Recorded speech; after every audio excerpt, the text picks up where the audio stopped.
Big in Tokyo. I wanna be big in Tokyo. Big in Tokyo. I wanna be big in Tokyo. Big in Tokyo. I wanna be big in Tokyo.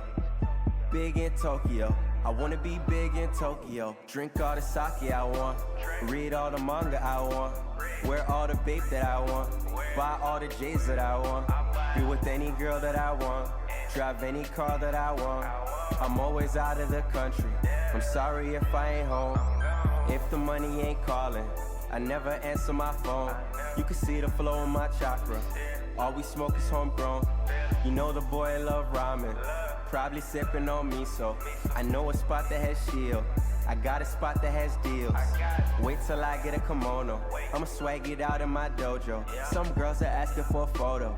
I guess this happens in Kyoto. When you young and popping in Kyoto. I ball with all of my nakamas. I dance with all of my nakamas. I drink with all of my nakamas, yeah. I only listen to Cole.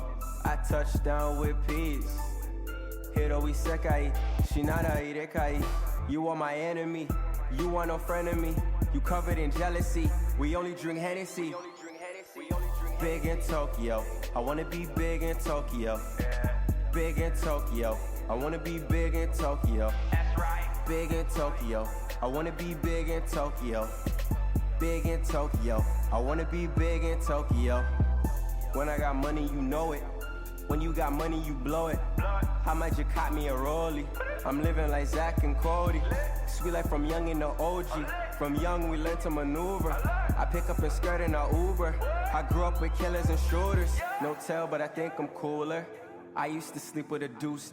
I'm the moon god, got the juice. You switching sides like the man Bruce. Tight circle, cut the loose ends. No, I can go on vacation. You cannot escape from the matrix. I wrote all this shit in the basement. Art is my new occupation. Let's meet up at Kennedy Station. I've been at studio all day. I'd rather just make it the hard way. Sitting back while I'm looking up. Remember backyards cooking up. I just wanna be big. I wanna be big.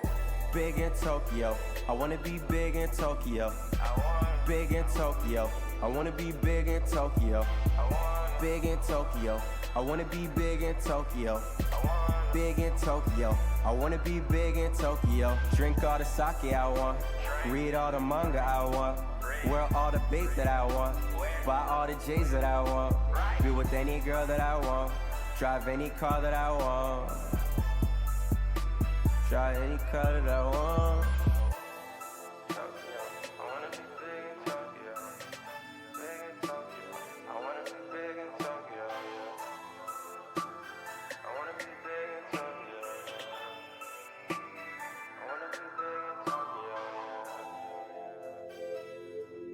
I wanna be big. I wanna be big. Tokyo. I wanna be big.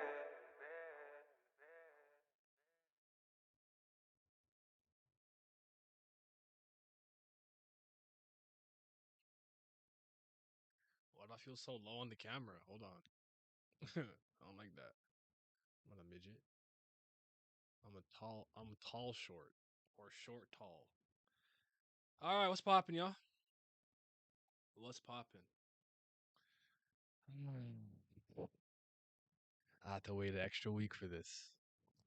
I don't know what I'm about to get, but I'm ready. You see the Kizaru over here? You see him right now? right upon my hand? ready for the light show. I am ready for the light show. All right. Um, I'm a little bit late. I know. I think it came out. I want to say. I think I saw Brago streaming on Tuesday, so I'm 2 days late. But I already had committed to Wednesday stream being that video game stream. Go check it out. It's almost 7 hours. I know it's a big chunky boy, but it was a good stream, man. It was a good stream. All right, let's get it. This is chapter 1092. Tyrant Kuma's rampage through the Holy Land. That's not Kizaru's name. I need I need Luffy and Kizaru to fight, bro. I need that. That stream gonna cover my entire shift tomorrow. Good. I want y'all to watch it. It's long though. Like It was just supposed to be me and Simi originally, but when Glam added it, and Simi already resigned himself, I'm like, oh, it took like 3 hours. Nah, it took like 7 hours to get through them. But it was fun though. It was really fun. You were there for 4 of those? Yeah, you were there. You were there for a minute. I appreciate y'all though. I know I don't usually stream that long. All right, one day ago, what Mary? How do you say this? Is it Mary Joyce? Mary Joa? Like, I don't even know how to say this. I swear every time I say Mary whatever, I say it differently. But all right, the invincible slave has returned. Kuma managed to climb all the way up. It is funny that they saved him and he went right back. He went right back. I wonder what he's going there for though. I'm not entirely sure. What the fuck? Why not like feel centered? I don't know. All right. Soldier, stop him. He's too much. Are these the God Knights? I've never known how to pronounce it. I think we're not gonna lie. Fair enough. We like that. That's like red in TOG. Uh, he's trying to go somewhere. Urusususho. Just like that? He ain't have to compress it? Maybe he got stronger. I don't know. Huff huff. What do you think you're doing? Picking up where the Revolutionary Army left off? Oh shit! Sakazuki? Akainu?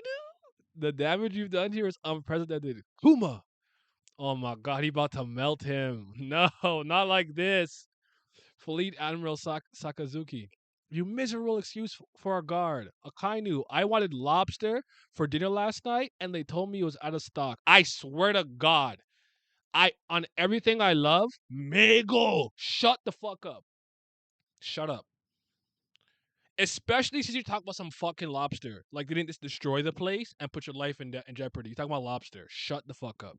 There's no way you're talking to me like that. I'm a Kainu. I will melt you. You got me fucked up. Do not talk to me like that. Admiral season, baby. Here for it. This has never happened before. How could you let the food supply, okay, fair enough. Of Mary Geo Icy dwindle. Never mind that. You've allowed someone to hurt us. Okay, there you go. All right, it came full circle. I'm sorry, I jumped the gun. Hurry and defeat Kuma the tyrant. Execute that lowly slave. I thought you guys liked him. Well, Kuma, I just, I just, I need a good by the end of all of the Celestial Dragon and the D Clan and the I don't know the what the fuck was I calling the girl say whatever like you cannot talk to me like that. You have no hands. You cannot speak to me. That speaking to me like that is crazy. With your inbred, weird, bloodlined, like I don't respect them. See, that's why Garp is one of the best Marines. You don't fuck with them. They could not order me around. I promise you. I've never seen someone say it like that. Akainu comes off very indifferent to me in the scene. You'll probably pick up on it after you finish it out. Okay, well, Kuma, if he's kind of not like responding to them though. If we can't control you, this is it. We can allow dangerous men like you to run wild. Your personality was supposed to have been erased years ago. The magma is dripping, people. Is dripping. Where in the world could a walking corpse like you have to go? Hellhound. Mego. I think it's Mego. The same shit to Whitebeard. Look, his face is gone. Oh my god, it's gone. You got the Edward Newgate treatment, but he's bleeding. It seems you still have some blood pumping in those veins. He just eviscerates anything he touches. It's crazy. Hold it, Kuma. Kuma just runs past him. He melted his foot off, and then Kuma just repelled himself into the sky. He got away, I think.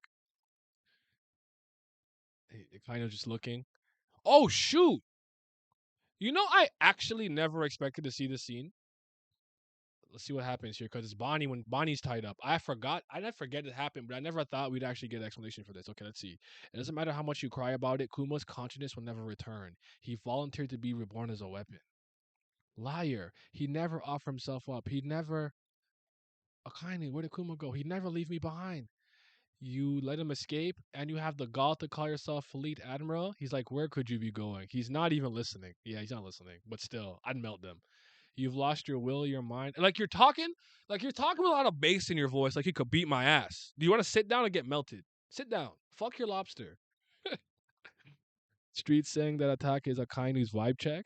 if you can't get your, if you can't even stop me from melting half your face with a simple thrust, you're now ready for what I got left, eh? You're just a damn puppet now. Okay. Egghead. Grow. New World. Destroy the weaponized beast. No, I don't care about this. Show me Kizaru, please. Fuck. I don't care about this at all. We've made landfall at the Fabrio stratum. Proceed with the occupation of the island. Admiral Kizaru has gone ahead to infiltrate. Yeah, talk about him. Talk about him nice. The Labo stratum above the clouds. Yes! It's clear that you really are the man who took down Kaido. Is he blocking them? With I see the light beams coming up. Luffy's saying Snake Man. You're a tough one. And yet, I have to wonder why a pirate like you would want to protect Vegapunk. Yo, he blocking it with his knee. I see the lights. He blocking it. Snake Man too. Snake Man usually throws everyone for a loop. I like this. I'm starting to think Kuma was a Marine recruit at some point. You think so?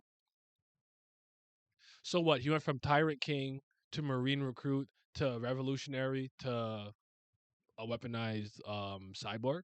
Interesting. I don't know. We'll see. I think with Bonnie and Kuma being involved in this arc, even if they're not in the same place, I think we'll get some of that at some point. Kaido had to use Future Sight for Snake Man. Don't forget. Yeah, yeah, that's fair. You're a tough one, and yet I have to wonder why a pirate like you would want to protect Vegapunk. Right back at you. Why do you want to kill Applegrams? That's a Luffy nickname. Earlobe, steering wheel, Applegrams. I like Applegrams. I like that one. It's one of my favorites. Yeah, it actually looks to me somewhat that he's doing the. I think I'm comfortable really saying this now. I kind of like mentioned it in passing.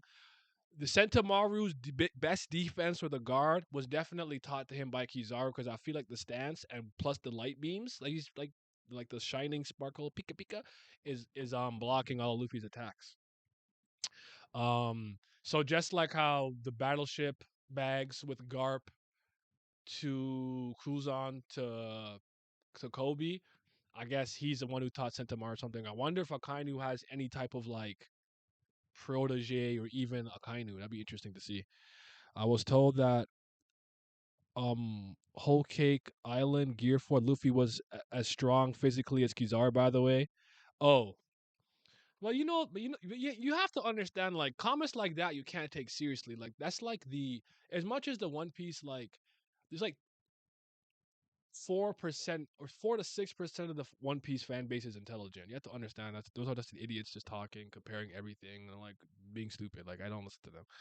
Kaido had two speeches. Oh, I saw that. I think he started as a marine, then had to leave early. Okay, but what about his king years? As like king of whatever island he was. Kaido said those attacks are hard to dodge. Meanwhile, he's always blocking them. Yeah, yeah. Naya, I better see you try out for Mr. One for Netflix season 2. I'm gonna ignore that. Um, why do you want to kill epigrams? Want? What? How far did he fly? He's huffing and puffing though. This does Luffy look injured to you? Like he has a couple of injuries on his face? Am I tripping? It's not like I want to kill him. I've known Vegapunk for a long time, 4% is very generous. It is. It is. Now, please don't get in the way. After all, speed is power. Did he pretty much just like go back to just light speed go at him? He's going. He's going. Luffy's kind of blinded and he kicks him. Wah!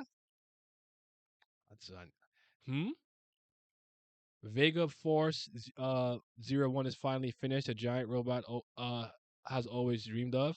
He kicked him through the rope. Oh my god! He sent Luffy flying, fam, into the explosion stratosphere. Some that Kaku and thing blew up in. Damn, Luffy. God. Huff Huff, Frankie, Bonnie, Ron, Lilith, Vega Force. A Vega Force one is going to, I guess, explode. Speed is weight. That feat kind of crazy. Yeah, Luffy's injured a little bit. This nigga Kizaru had Luffy confused as hell with his light speed, with his speed. Yep. The first step almost as good as air guard for real. We need wiper and a durag. I'm not. I promised myself any live action comments I'm just going to ignore. I'm just going to keep reading. Damn it, the 01 was our dream robot. I'm not letting this slide. This is the Sunny, all right. Straw Hat got blown away. Kizaru, you scum. You've gotten quite a bit taller, Bonnie. Kids these days sure grow fast. I'm here on orders to eliminate Dr. Vegapunk. I feel like we're getting a lot more of Kizaru's personality. Like he's doing this because it's an order, not because he wants to. He seems to want to get it over with quickly and painlessly. You have an out for him, right? Don't get in the way. Let's just say I realize a person I should be targeting someone else. Timely thrust. What the hell did she just do? Did she like what attack was that? Did she just swing a wire like an electric cable? Bonnie is not serious about life. Please don't make me hurt more friends than I already have. Bro, this guy's kicks are so cold. Like how you kicking her from that position? Kicked her. Watch out, he's behind you. And he hit her into the thing too. She blew up. Bonnie, Kizaru, you bastard. You're gonna shoot him with a light beam? Frankie. Frankie, please. Frankie, please. Frankie, you're not serious right now. What's that gonna do to him? What? Where did he go? He disappeared. Oh no, the Stella's in danger. Hey, control room, ring. Bada bada bada bada bada. Gotcha. Usopp? You already know the Admiral Yonko conversation are going crazy right now? Oh, probably. Probably. They gotta get me in one of those so I can bring some fucking sense to these conversations. This is crazy. It is crazy that Luffy was confused to how far Kizaru went. This is Luffy who was casually using Future Sight in this arc. Kizaru very mission focused as well. He honestly don't give a fuck about Luffy, and that's hilarious considering he's a whole Yonko. Yeah, Nio will play Yama for the Kubera live action in 2025. You're not getting anything before that. Now we're talking. You need me with my chest out in a robe? I'm doing some paperwork in the in hell. I'm here for it. You're not. Oh, you're not hit. You you're not hitting the let me talk to you for a second pose. The quickness on display. Yeah, I think I've always thought he should be the fastest character in the series. So I think he's proving that. Labo, Stratum, Control Room, everything okay, Frank? We just heard a huge bang. Eureka! We cracked the code. Really? Take that, York. Huh? You bastard did it? Damn, geniuses, you're all the same fucking brain. Frankie could. We can disable the barrier. Barrier? What happened to my accent? Barrier. Has the Vega Force 01 carried you back to your ship, back to the island? No, it. Your escape plan has failed, Vegapunk. I'm afraid your dream robot is far out of reach after what I did to it. You kicked a man through that shit. Yeah, Kizaru, when did you go? We're done for. Please understand, this isn't an easy mission for me, and I don't want to drag it out. Yeah, he's just trying to get it over with and leave. Yeah, that hurt. Yeah. Man, it really burns. The way he just be grabbing niggas now, he can do that. Just pick him up like picking up Kaido. Like Kaido's not huge like this. I love it. I love it. Man, it really burns. What? All their eyes are popping out their head. There you are. This is. You have some nerve knocking me all the way down there. I had to cross that barrier thing twice. I thought it was gonna kill me. Oh, the robot's waking up. Is the robot reacting to his heartbeat? The doom da da doop da da doo. That's the end of it though. An uncanny glint. What's in his eyes? Interesting. Interesting. I want Nai with Cole, Wing, and Ty in one room. Can you guys? Why do you guys just want me to suffer mentally? I don't want to do all that. He playing with an action figure. You ain't leaving the room. Yeah. But anyway, ah, damn. I want a little bit. I want a little bit more, but for the so far, I feel pretty vindicated in my thoughts and opinions. Luffy's already had to go to his strongest form.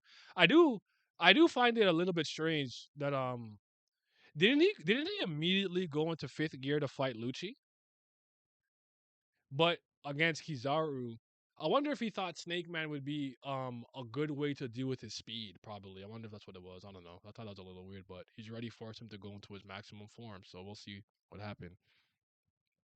Why didn't the robot activate when he faced Lucci? Was he fighting Lucci in the area with the robot? Actually, that's a I guess that's a fair question. I'd have to look and see where. I don't remember where they were fighting. I don't know if they were fighting in the same area. Were they up in the Labo stratum, whatever the fuck, where the barriers at, or were they somewhere else? Were they lower down? So yeah, um, probably just a plot thing for that Devil Fruit Vegapunk reveal. The micro character development would be worth the suffering. Yo, what's up, Lizard? Slightly annoyed Luffy isn't using advanced conquerors though. Oh, it just the hockey stuff just doesn't seem to be consistent ever. Gear 5 is the key, it seems. The Lucci thing is still weird. Maybe to show Luffy can freely use Gear 5. Perhaps. Did you see the short Brago going crazy on chat because they're saying it's the barrier that hurt Luffy? Well, that's not nonsensical, but at the end of the day, who kicked him through the barrier? I mean, I'm sure the light speed kick may have done something if it did hockey, but I've always said like if you kick Luffy and you hit him through a building, that part's not necessarily hurting him. But if you are smart enough, like we'll use like Grundy World for example from the two D3Y. If you punch him into spikes, you're still wounding him. You're still hurting him. I don't think that matters, but I'm sorry. I think all of them are super weird with how they hyper focus on the power scaling and they just whatever. Because I did see this in passing um like 3 weeks ago that people were like they were power scaling sweat like reactions to shit and it's just like I don't know what to do with that. I don't know what to do with that. So Luch ain't that guy. The robot wasn't moved by him. There you go. I like that answer. Probably a proximity thing for the awakened robot. That's like saying Luffy didn't beat Kaido. The magma did. Yeah, it's dumb. The barrier is made of Kizaru's power, so that's why it's weird, but both can be true. I don't know if it's made out of his power. It's made out of light, though, and Kizaru is also the element of light. Or, yeah. I mean, the punch didn't kill him, but the magma may have. Yeah. No Gear 5, no advanced cock. Luffy was enough to convince Kizaru that Luffy beat that fish is not raw. I, he's a Ganhavra, not Vritra. So we'll have to see. There's no break, right? I didn't see break. Okay, good. No more breaks. But I am interested in wondering why Kizaru. I guess Kizaru's not looking at him. I guess that's why. Because when Luffy grabbed him, everyone had the eyes pop up, but Kizaru's didn't, and even Kaido's eyes were popping out here and there. But I guess he's not looking directly at him. But aside from that, I guess the Kuma stuff is interesting. Where do you guys think Kuma's trying to go? Where is he going? Like, why is Kuma just on the run trying to get somewhere? I'm not entirely sure where Kuma is trying to go. Akainu seems to love to melt people's face off. That shit's hilarious. He took Kuma's foot, so we'll see what happens later on. So yeah, my boy Akainu had the top one energy this chapter as always. His reaction is just delayed to Egghead. You think? No idea, but he fought so hard to come here. Did he accomplish what he wanted to do here? Like I'm not sure. I'm not sure. I have no idea what's going on with Kuma. Akainu completely ignored the celestial dragons. It's hilarious. I know he's just not listening to them. I still would have melted that one guy talking about some lobster. Cause like ultimately, what are they gonna do? We don't want you to be fleet admiral anymore. Okay, Mego melted. Bloodline done. What are you gonna do? Like this is why I'm not allowed to have political power and sway. Cause you can't talk to me crazy. If I have military might, and it's like, yo, I'll leave right now and let him continue to rampage. I will go back in my office and do some paperwork if you don't shut the fuck up talking to me. Yeah, okay. Yeah, that's what I thought. Keep your inbred ass over there and shut up and let me work. Fucking, what the fuck wrong with them? Kizaru that kick, bro. Yeah, that was clean. He like went back and accelerated and just Luffy like was like kind of blinded and then he kicked him really far. Like it is kind of funny because um Luffy's the one who's known like Butabase for sending people flying, and this is one of the instances where I've seen him get fucking launched. Obviously, there was the Kuma ability back in the pre-time period, but he launched him with that speed kick. I am hoping that he has more techniques and abilities and cooler things he can do with the light powers. I'm very interested to see his whole like combat move set. But what I've enjoyed the most thus far is I feel like I'm starting to get a lot of more insight into how he thinks and his I know people want his like legitimate justice because we had like lazy justice, absolute justice, dark justice, and things like that. Um, the Sentamaru stuff was interesting because he like respected him enough as a warrior to take him out personally. He's like he didn't fly over him straight to the mission, but beyond that, he seemed hyper fixated at just taking out Vegapunk and getting out of there. Like it didn't seem like he was particularly interested in engaging Luffy in a long fight. So he just kicked him far, and his plan was probably to body him while Luffy was recovering to come back and whatnot. And he doesn't seem he's not jazzed about this. Like he's known them for a long time. He's helped Vegapunk implement his allegiance to the pacifistas. He doesn't seem like so. I like that we're getting a little bit more of his personality. That's the thing that's moving me the most. Kind of too much of a obedient dog to do anything. Damn. Also, one of the knights was drowned by Kuma with one shock. Was down by Kuma with one shock. You know, one of the God Knights. Let me take a look.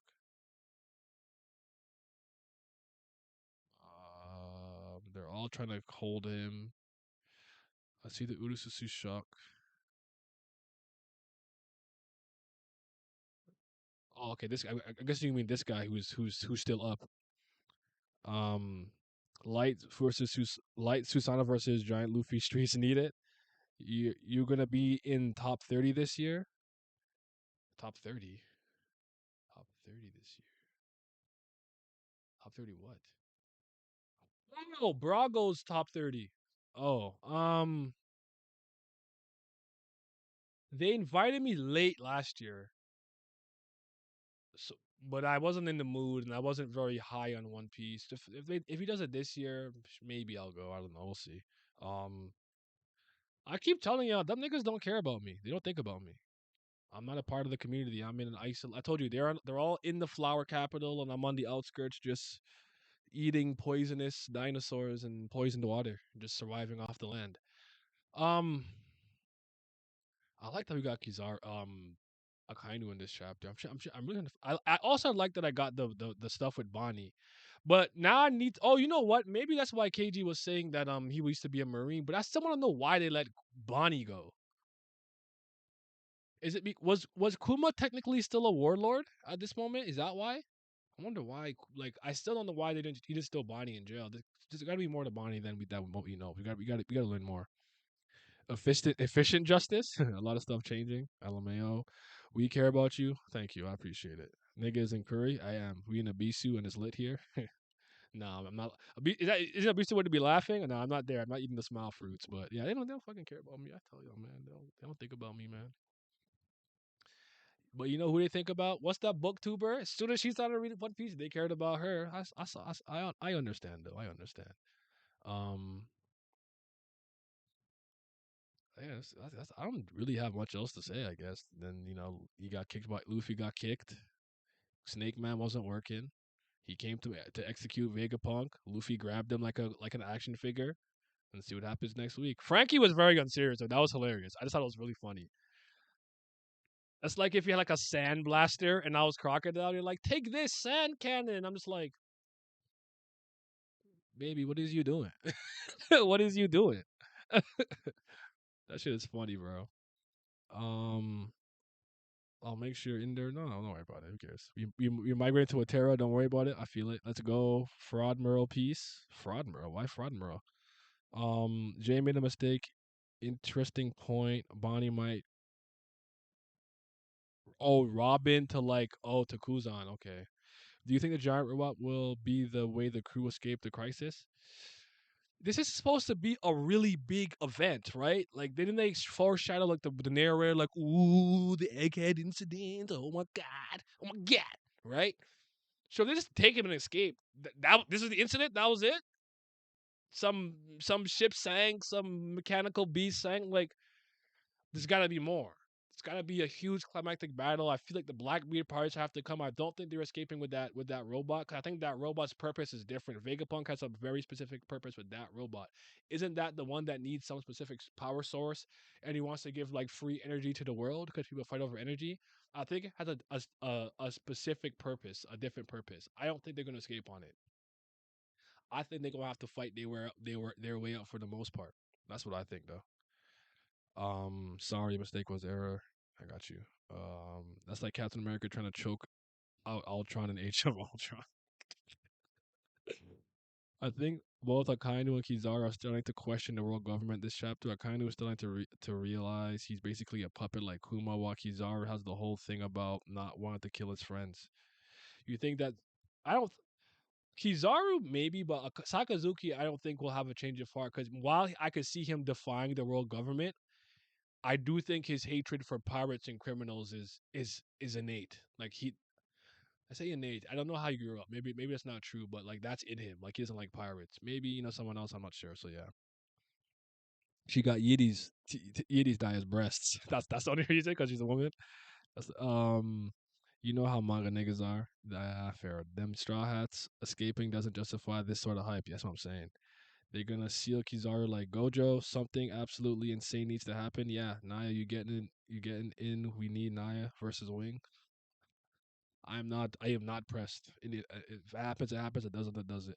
What do you think? Kuma comes to Egghead, and his last moment teleports Kizaru somewhere else to save them. No, I don't understand why he didn't just go to Egghead. He went back to where he was captured first. I don't think he planned to go to Egghead. I'm not sure though. I don't know. I'm not convinced that he's coming, but I don't like that. That's very lame to me. And I think they have to just beat Kizaru straight up. And part of me wonders if he can counteract his ability somewhere. Like if he starts to launch him, he can do that. Light speed is acceleration. What the fuck? What the fuck did he say? Acceleration is power. I forgot. So hold on. Speed is power, and then just zoop his way, light speed his way back to the island. I don't know. We'll see. We'll see. Yeah, that would be cheeks. This fight is going to be interrupted. That's going to be lame. I'm not entirely convinced because how would they escape him? He's too fast. I don't see how they'll escape him. Someone have to keep him busy or something. We'll see though. I hope they don't interrupt this fight because the way that this man used to kick Luffy back pre-time skip, Luffy needs to get his run back. I want to see them fight. I want to see an admiral actually in action. It's time to stop saving them for later. It's time is now.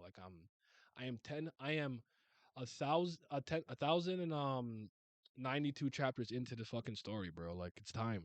It's time. Um, yeah, Saturn is here too. Like I'm sure the girl say is gonna get involved or kidnapped or die or something. Zoro, I hope Zoro is beating the ever living stuffing out of that bozo Rob Lucci. By the way, Clash Peak about to come in full force. We'll see. Kizaru might get packed. I don't. I think he will lose, but all I don't care about that. I just want him to get a good showcase and a good display, and then again, the character stuff is what I care about. The most. Like I want to see what kind of person he really was and getting the little flashback with Sentamaru and Vegapunk was nice. And then him teaching him how to like to use the guard or whatever, that was super cool. Like these are things that I've been waiting years to see about this man's character since his introduction back in Sabo Odi riding the cannonball. This guy's been my favorite Marine and one of my favorite five One Piece characters. So you guys know I'm a character person. Everyone can run their propaganda, their agenda, this and that, Admiral this, Yonko that, blah blah blah. I do not give a fuck. You guys know where I stand. I do not see the admirals superior to the Yonko. I do not see the Yonko superior to the admirals. If a Yonko and an admiral fight, no outcome shocks me. Whether the admiral wins, the Yonko wins, it's a draw or inconclusive. I've held this position for a decade plus, and nothing has changed my mind on that. I'm not interested in gender peace and all that shit. Emanon volley form just came in the mail. What the fuck? I'm about to order that right now. I like straight up. What? I did not even know that shit was out. That's crazy. But they take so effing long to release some of these things that by the time they come out, I forget. Like I'm an old man. My memory's shit. I'm tired of admirals holding back. So am I. Is he gonna? I'm telling you, y'all. Vegapunk has a prison realm to seal Gojo. Is he going to? He's going to places that have significant memories to him on the way. Interesting. Outside of Twerk Bull, yeah, Twerk Bull's kind of a bozo. He's kind of the one I'm the least moved on, though I do think that his power set of forestry and wood could be interesting if it's implemented right. Naya got all four Yonko, all four Yonko, all three Yonko. You winning mid diff. Kizaru defying Saturn orders and protecting Vegapunk would be a huge event. Oh, it would be. Do you think Kizaru would be the type to like ask him to like hide or not do anything flashy and pretend that he killed him? Maybe. or leave like one, but he has to bring back one of the brains. Or York though, he has to bring York back, and York would be attached to I guess if you kill all the other ones, does the brain go to York? Do you just lose that information? I don't even know how that works. Did I enjoy the chapter? Yeah, I liked the chapter. It was a good chapter. I enjoy what I saw. I like the Kuma Sakazuki stuff. Um, I like the insight we're getting to Kizaru. Kizaru's showing out a bit. He's blocking all the Snake Man's attacks. Kick Luffy, accelerated, moved really far, accelerated, and he seems to be very mission oriented. Like he's ignoring all the rabble and going straight for Vegapunk, and he doesn't seem enthusiastic about it. Like he doesn't like the fact that he has to do this, so he wants to do it quick and get it out the way. Wandering Emanon, Emanon. Need my volume 4. Ye- volume 4. When did this come out? See, for me, it's still a pre-order. It says September 19th. Unless did you say September 19th? What did you say? Oh no, yours just came in the mail, but on Amazon, on my Amazon here, it says it gets released on the thing, but I'm gonna pre-order it. Yeah, yeah. I need that. I need that. Accounted for Blackbeard Pirates snatch up Vegapunk or something. Yeah, because his thing was there. I thought that that version of Bonnie was Katarina Devon. I wonder if maybe I was wrong. But I don't even know what Bonnie did. Like, what did Bonnie do? Like, can we look at this for a second? What the fuck was this attack? What the hell did she do? It looked like she swung like a cable. Like, this was your fucking attack, bitch.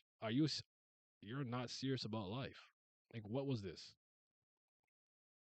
Help me figure this out. You have to like me and Simi trying to analyze King versus Zoro. Like, what is that? Is that a cable stripped out of the wall that's supposed to like electrocute him? What the fuck is that? Like, what is that? Um, like I don't know what that's supposed to be. Unaccounted for Black parts of Vegapunk or something. Kizaru losing his position so Kobe can take his spot in the few matches on the table. Admiral Kobe season. I'm here for it. Interesting that the Admirals have some relationships with some characters like Kuzan, Garp, and now Kizaru and Vegapunk, Sentamaru, possibly a kind of having some with Kuma. Maybe you think Kuma and Bonnie, maybe? I don't know if that's good though. I'm officially part of the Steam Deck gang. We got it on sale. Yes, sir. Niggas don't got a Steam Deck? I can't relate, fam. I can't relate, blood. Yes, sir. This thing is saving lives, bro. Saving lives. You love to see it. I'm gonna use the timely thrust in her when she's asking. Yeah, I enjoyed I enjoyed this chapter. I just wanted a little bit more though. Yeah, so did I hear you. So did I. I was a little disappointed a little bit at the end. I wanted a bit more. I also want Oda to finally. Oda has not, in my opinion, had a properly focused fight in a really long time. As much as we got a lot of Katakuri and Luffy, he still skipped a lot of hours that the anime had to do a lot of supplementary like stuff for. I want a focused fight like Rob Lucci and Luffy. He needs to do this again. It's been a long time. Yeah, I got it early. I guess it was delayed originally. It was slated for August or something like that. Yo, you got the plug over there, Scoob? You got the plug? Yo, help me out, G. Get me the plug, bro. Send that my way, man. Slide you some cash, bro. It's Canadian dollars though, so it's kind of mid, but money is money. She swung a random cable and named that's what I'm saying. Timely thrust. Like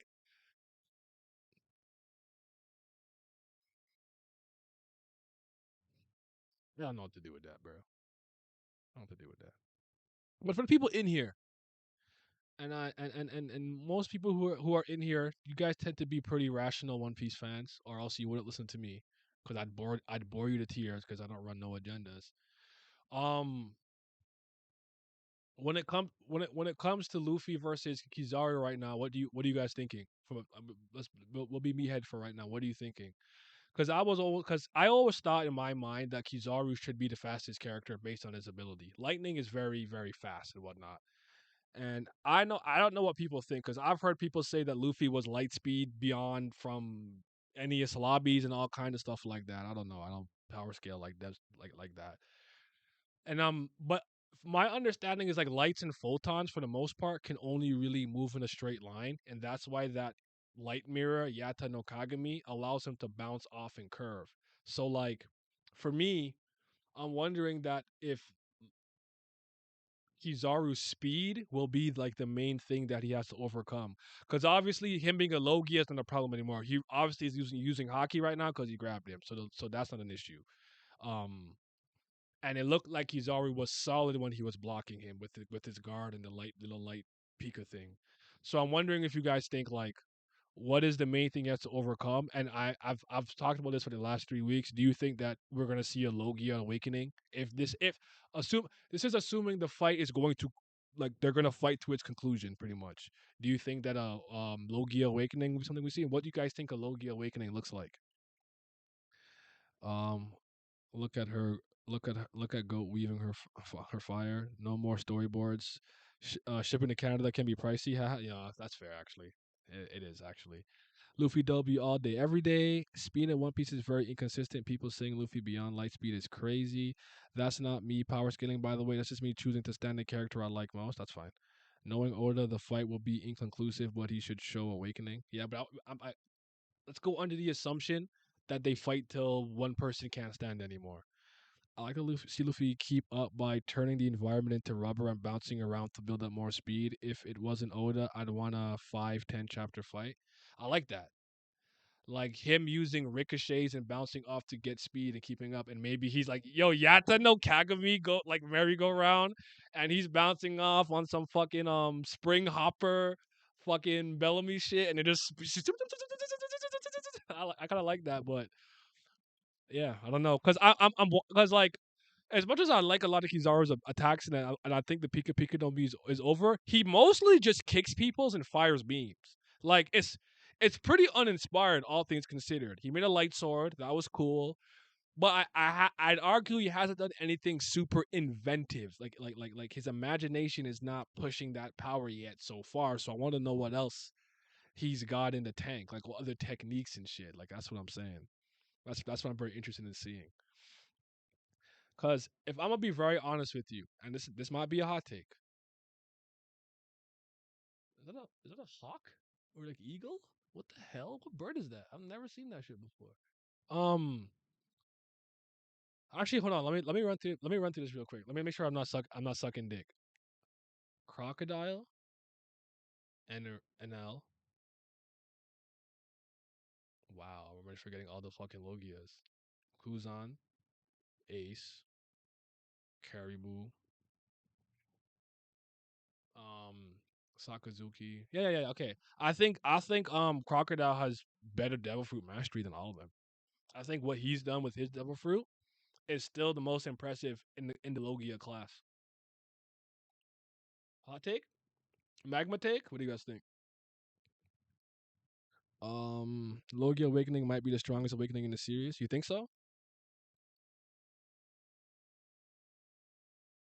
Yeah, I mean, I don't know. I don't know. I have to see what the concept of it is first. Because with Zoans, I guess if you awaken, you get that weird smoke pattern thing, like whatever Lucci and Kaku did. On top of the Jailer B stuff, like the healing factor, accelerated healing, and like you're tougher and more durable.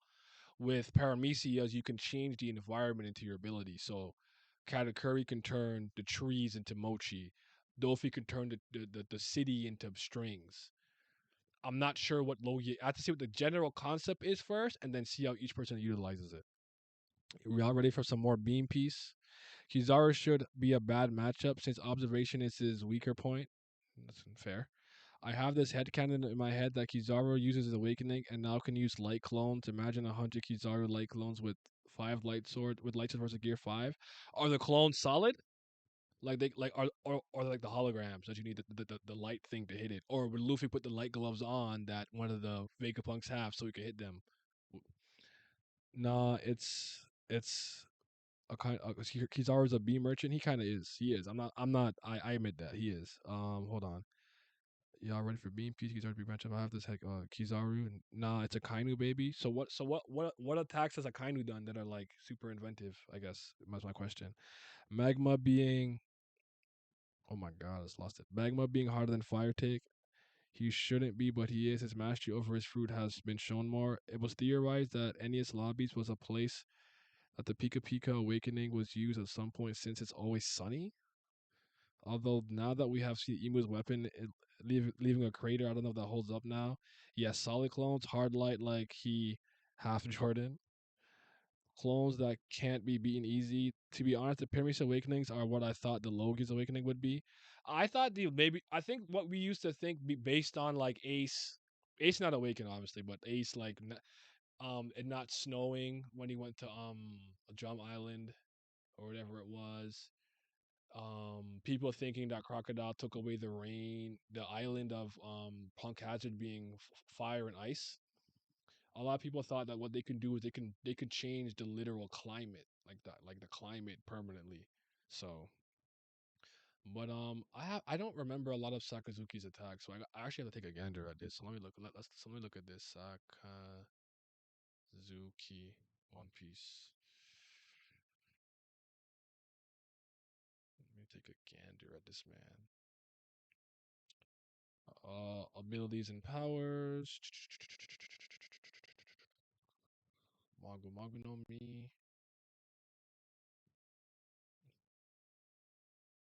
Magu Magu. Alright. It has weaknesses? What to say? What the fuck? So there's Daifunka.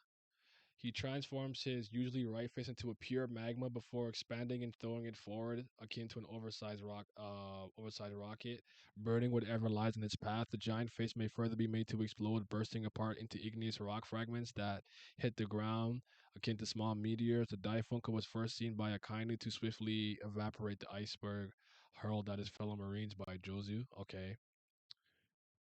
So Ryusei Kazan is the second part of Daifunka, where he basically made the ice chunks fall like whatever. Igunami Guden, dog biting Crimson Lotus attack, where he creates a wave of magma shaped like a fang dog head and launches it against his opponent. It was used against Whitebeard, who's too successfully deflected the attack. Amigo, literally meaning Dark Hound. He transforms his right hand into magma and lashes out the opponent with a claw thrust. His simple blow is powerful enough to melt off Whitebeard's face and nothing. So one, two, and he's like three and a half attacks. That's it. Yeah, I don't think he. I'm sorry. I don't think I agree with him having better Logia Devil Fruit Mastery than Crocodile. Crocodile was able to find a counter to his own very specific weakness of liquid, and being able to absorb liquid straight into his hands and dry people out. I'm sorry. It's kind of crazy that a character that long ago still to me has like top six Devil Fruit Mastery in the whole series. All things considered, Crocodile's really that dude. Yeah, I don't agree. I think Crocodile's better. Anyone else? You think maybe Enaru or someone else is better? Let me think now. Sorry. Crocodile might be stronger than we think. He's one of the characters sadly lost to Pre-Gear Luffy, even though it didn't make Wayne, even Oda said it himself, Crocodile was being too early. I think to Logia Awakening is changing the weather, but how would that lead with Kizaru? I don't know. That's what I'm saying. Like, I don't think that affecting the sun doesn't make sense to me. I feel like fire would be more associated with the sun of everything. I'm not sure. Permanently being able to change the landscape and atmosphere to fit your Logia is busted. When you think about it, yep. I mean, all of our basis for Logia Awakening is our headcanon from Kizaru versus Akainu. Hey, Kizaru raised hell. Good. Yes, he did. I'll be underwhelmed for just changing the weather, to be honest. It might as well get a stat boost from a new terrain, but that's a little too close to Paramecia. Changing the weather could be really useful. Croc is really smart. Croc is very intelligent. Pragmatic to a fault, I will say. Pragmatic to a fault. Let me look at Logias for a second. 'Cause I know it's not any of these bozos. Smoker? No, Smoker hasn't done anything that creative. Opinion. Um, I'm gonna look at Enaru, Crocodile. I guess I'll give Caesar credit for modifying his own Devil Fruit. That's pretty it's pretty useful. I'm not gonna talk about Gasparde, Honey Queen, and Simon. They're non-canon characters, but I actually do like Gasparde. I like him. Yeah, Monet's trash. Ace was cool. Actually, Ace had a very diverse set of moves. From flame pillars to the flame lances to the like fireflies that just spontaneously combust. It actually could be Ace. Look at Ace. Could be Ace, actually. I think Ace makes more sense. Now I'm thinking about it. He had a pretty diverse moveset, all things considered. Um, Powers and abilities. Gordo, Gordo no mi. Gordo, Gordo. Um, Damn, Croc really hold up, huh? Testament to Naya's stock value evaluation abilities when not considering TOG, cough, cough, Croc, cough, cough. Smoker might be the worst one, secretly.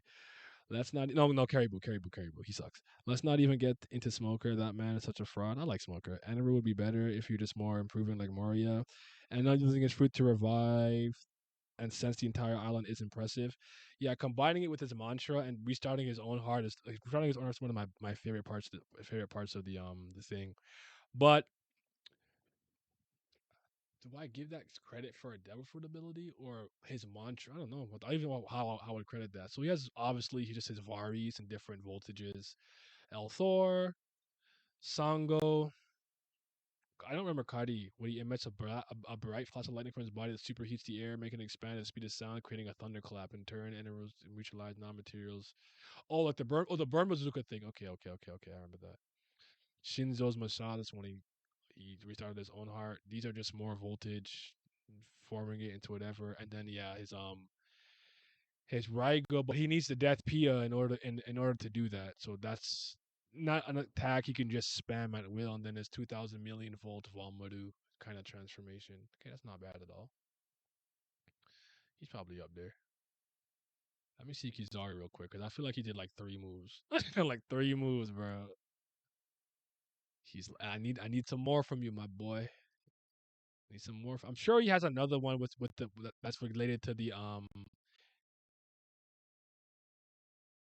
Actually, did he already have 3 moves named after the 3 Imperial Regalia of Japan? Let me see. Yato no Kagami, Amaterasu.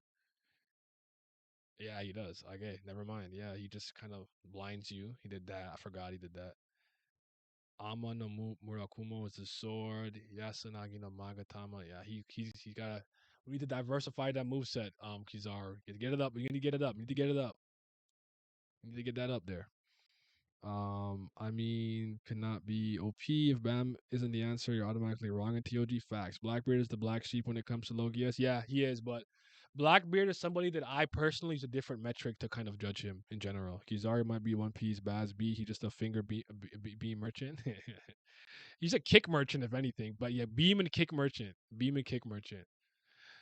Suna no Mi. Right?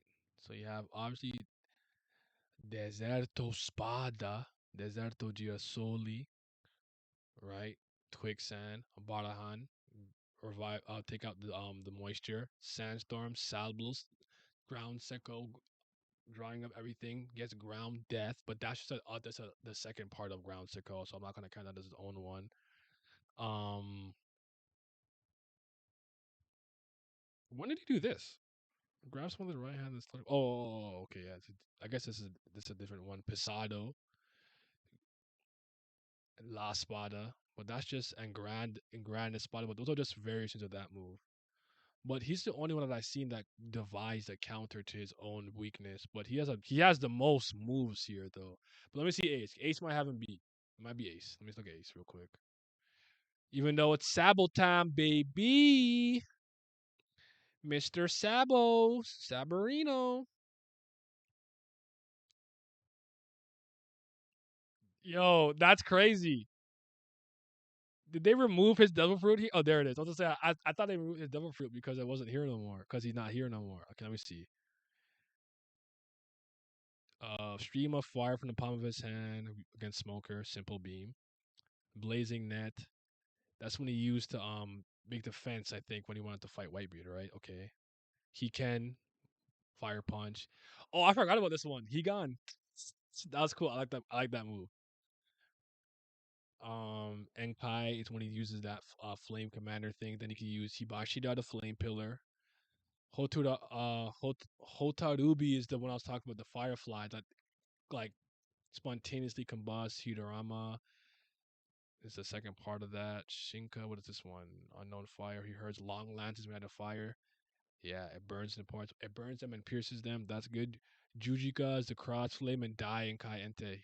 Yeah, yeah, he might have the most. I'll probably give it to Ace. Ace 1A, Crocodile like 1B, if not maybe Eneru being there. So they're probably the three best or most diverse Logies into the versatility of their attacks and whatnot. Because obviously it's all one element and whatnot, right? So it is what it is. But okay, I just wanted to know. Shining Finger 1. I just want him to move like Gilgamesh, but with light weapons. Kizaru is still OP. Nobody is ready for Karibu. Ace firebombs is only impressive mastery feat for Ace. Karibu no light speed Shigans and Rankakus would be deadly. It is interesting to me that a lot of Marines don't really use a lot of Rokushiki techniques that often like that. Like every once in a while you'll see them, but it seems to be like the vice admirals that do that more often than not. So you know, you know. But that's the chapter. I don't have anything else to say. How y'all been though? Did I kind of ever burn someone impressive that did that defended Whitebeard and Kuma didn't? Maybe Jinbei? Like he didn't melt through Jinbei, but I don't know if you want to give that well, he melted through like a cyborg body. Jinbei's a fishman. I don't know. I don't know. He kind of melted through Jinbei into Luffy. No, he melted right through him, all things considered, because he went through him and hit Luffy and he was unconscious and Buggy was carrying them. Never mind. I'm sorry. I'm sorry. I just made that up. I just lied. I just lied. In 4K. You guys think Vegapunk is gonna survive this ordeal, or you think this is the end? Since Devon might be an egghead, it's funny seeing all the theories that every character is actually being everyone's Devon. Kizaru's Devon. No, I'm kidding, but yeah, it's so crazy to me how long I've been waiting for this moment. Because as much as it's been cool to see all the Yonko, the only one that I had a more, you could say, personal attachment to very early was Shanks, because Shanks is in the first chapter. It's not that I didn't become excited to see Kaido or Linlin in action, but you know, but when Kizaru came on that cannonball, dog, my life was changed. I've never been the same since, bro. Like he's the one. Vegapunk is cooked. At least I hope he is. Maybe one of the copies make it out. That's what I was thinking. Like the Apple Gramps is gone, but like York or something survives. I don't know. Maybe Jinbei's okay if Vankov's mask in the filler somehow Kuzan. True. Well, Kuzan lost his leg and shit. I don't think he can survive because he knows about the Void Century and you can't just leave the answer right there when it's one of Robin's goals. Oh damn. Damn it. Damn it, damn it, damn it. Damn it. Not gonna lie, most of the Yonko were never as interesting. I think the most interesting one is Blackbeard. I've always thought, but I've been a Blackbeard fan since he beat Ace. Since I like that, I like how Blackbeard moves throughout the world of One Piece. I made a video on it called Cage Beast Unleashed already, but it's just like Blackbeard's interesting to me because as soon as he had what he believed that he needed to dominate and conquer, he immediately bared his fangs at the world. But until that, he was like a declawed animal, a declawed cat or something. He just docile for the most part. I mean, he waited like what 40 something years before he even put his line in. Like he's an old rookie. This is like me playing my first NBA game today at the age of 30. I am technically a rookie, my first year there, but I'm 30 years old. So it's kind of funny. Big Mom was interested in Wasted. Do you guys think we've seen the last of Kaido and Big Mom, by the way? I don't know if I've ever asked you guys that. I have no idea what to think. I could see Kaido being gone, but I don't know, bro. I don't know if I care. I don't know if I care if I see them again. I don't know if I care, but I do think it's weird to not have a proper conclusion, like definitively dead or not. So I'm not sure. I just love how shameless Blackbeard is. Blackbeard to me is like a real person. That's why I find him so interesting. Most people, when their life is going well, they're hitting their stride, They're getting notoriety. They're getting fame and acclaim. They making money. They got clout. They start to feel invincible. They get a little overconfident and they get cocky. And then sometimes they humble them and they come back down to earth. Like I love that the nigga begs, lies, cheats, runs, all of that shit. I love it. I love it. Get that mothering one out of here. That was bad. That was bad. I hope so. Big Mom has diminishing returns and Kaido served his role. But do you think it's lame that Kaido just got punched into magma and like died? Like this nigga be breathing fire and shit. Like I just didn't see it to me like magma was hot enough to burn through him. Like if it was like the sun, different story. Like if you like Kamehameha him to the sun, yes, eviscerated. But like I don't feel like magma should be able to burn him. I don't know. Because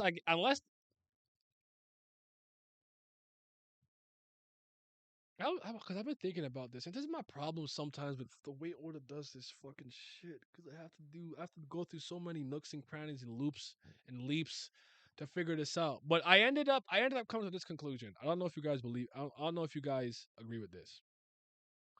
King is more durable than Kaido, or Lunarians are more durable than Kaido when they have that flame thing on their back, not when they're in speed mode.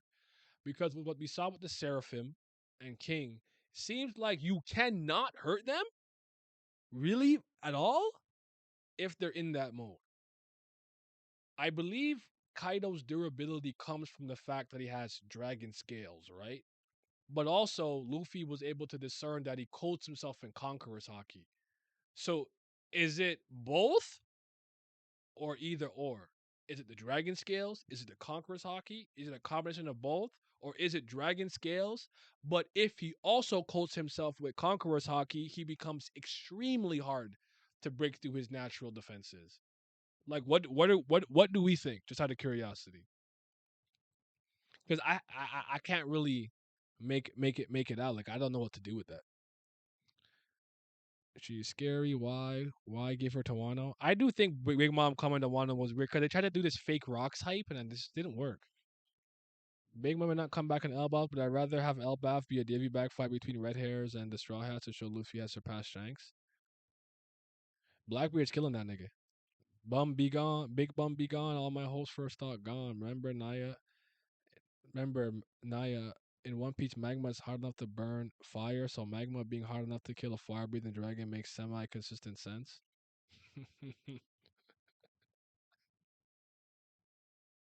Shit, I don't even have a good counter to that. I know you have trolling, but shit. I'd rather have him dead than just be a cameo machine or a worse ally. But he dodged Zoro with flames on, so I don't know. You don't think that was just instinct at that point because he was scared he was gonna lose. He just started dodging.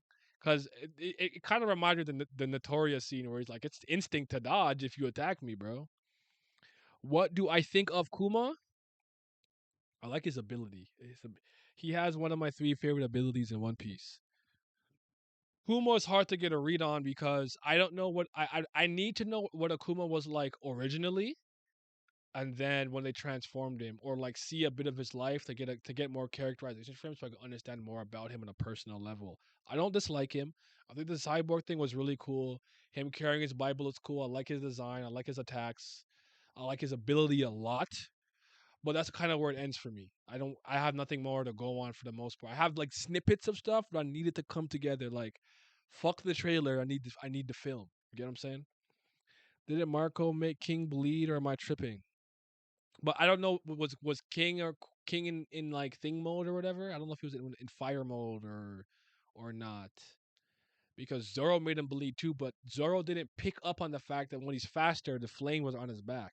And Luffy and Lucci and Zoro were throwing extremely powerful attacks at the Seraphim, and they weren't hurting them. Did Sanji hurt one? I think Sanji might have hurt one because of his exoskeleton. I don't remember. I'm not saying it's impenetrable, but like I don't know. Maybe I'm wrong. I'm not even saying that I'm 100% correct on this. But it seemed to me like Lunarians have ultimate defense. Like if that fire's on their back, you can't seem to hurt them, and they explode sometimes. Or sometimes they don't explode. Like, I don't even know, bro. Wanting Big Mom in your story is like wanting Trey Young on defense. Nothing good will come of that. That's crazy. Oh, Sanji tanked one. That's what it was. Okay, he tanked one. Okay. I don't know. But what do you guys think though? Is it the dragon scales? Is it dragon scales and conquerors, or because I don't think he has conquerors on at all times, right? He is cool, but why did he go there? Couldn't Oda have shown his past already? I believe that Bonnie's past and Kuma's past also tie into a bit of things happening with the world government and or Marines. So I think we'll get that because Bonnie did see the memories a bit, I think. So I think we'll get that when it's time to connect the two properly. So I'm okay with us waiting a little bit. But it'd be nice to get a bit more. Both, at least in combat. I think it's just his natural vitality like Big Mom. Oda's mastery at dragging fight without any explanation is truly amazing. He just leaves a lot of things open ended, so we always have to kind of wrap our own heads around it. And I don't mind that. I actually like that more often than not. I do think there's just certain things you should have as the author. You give a definitive, no nonsense answer. You know, what was this thing? This sword is actually impenetrable unless you have the strength of Kaido and beyond. Okay, thank you. Boom, definitive. Like certain things should just be stated like that. But I do like having some things open to interpretation. Though I do think some One Piece fans are very bad at interpreting art, like artistry. And I'm not gonna act like Oda's made things a little bit harder to follow, a bit more cluttered. But I'll never forget when I had to be in Dustin streams and I'm talking about Peerless Donuts. What is Peerless Donuts? It doesn't make sense. He didn't explain it. And I'm like, my nigga, he's an awakened user. He made a donut ring. He fucking shaped it like a fist, put Kaku Mochi over it, and made it punch niggas. What the fuck were you confused about? Like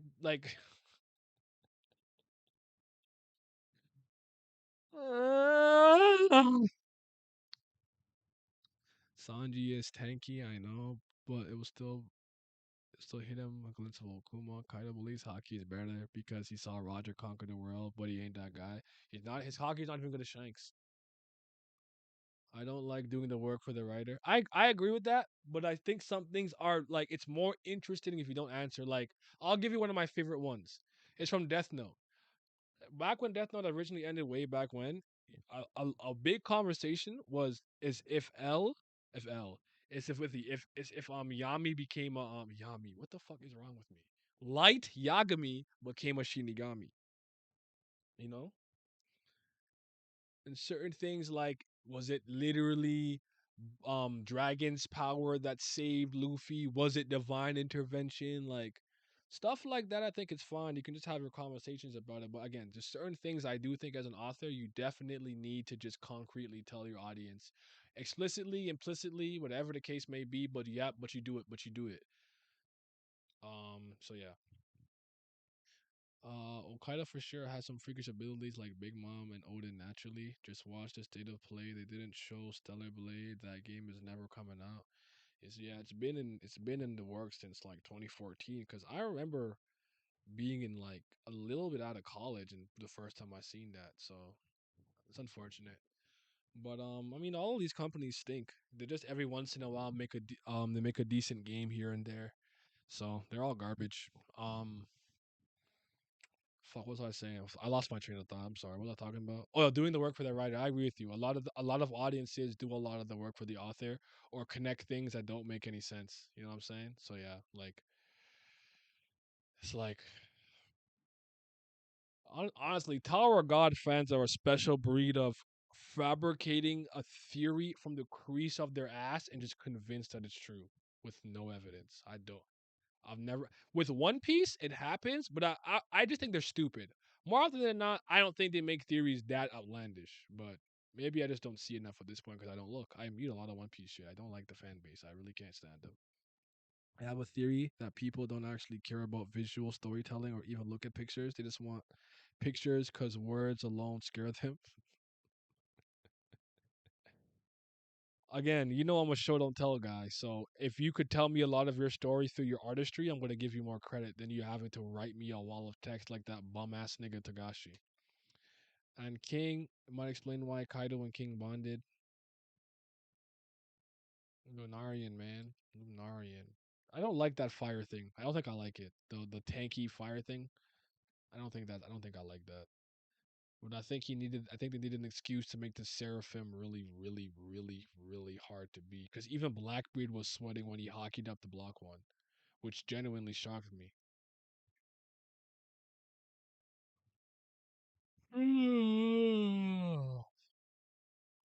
Apple Gramps. Is he gonna make it? I'm not sure. I'm still deciding. The only character I need to die is Lucci and Jay Garcia. Get them out of here. Off topic. Are you playing P3 Reloaded next year? I don't know if you ever said. I actually spoke about this yesterday. Me and Simi both had Persona 3 FES on our top 30 video game list. Neither of us are interested. I have played Persona 3 FES, The Journey and the Answer, Persona 3 Portable as the male character, and Persona 3 Portable as a female character. I don't need to play the game again. I also don't think that I'm sure they're gonna overhaul the battle system to be more like Persona 5 and do some quality of life things, but I don't even think the graphics look that good. Because it's split on PS5 and PS4, it looks ugly to me. It doesn't look that much better than the base game. So I'm not interested, personally speaking.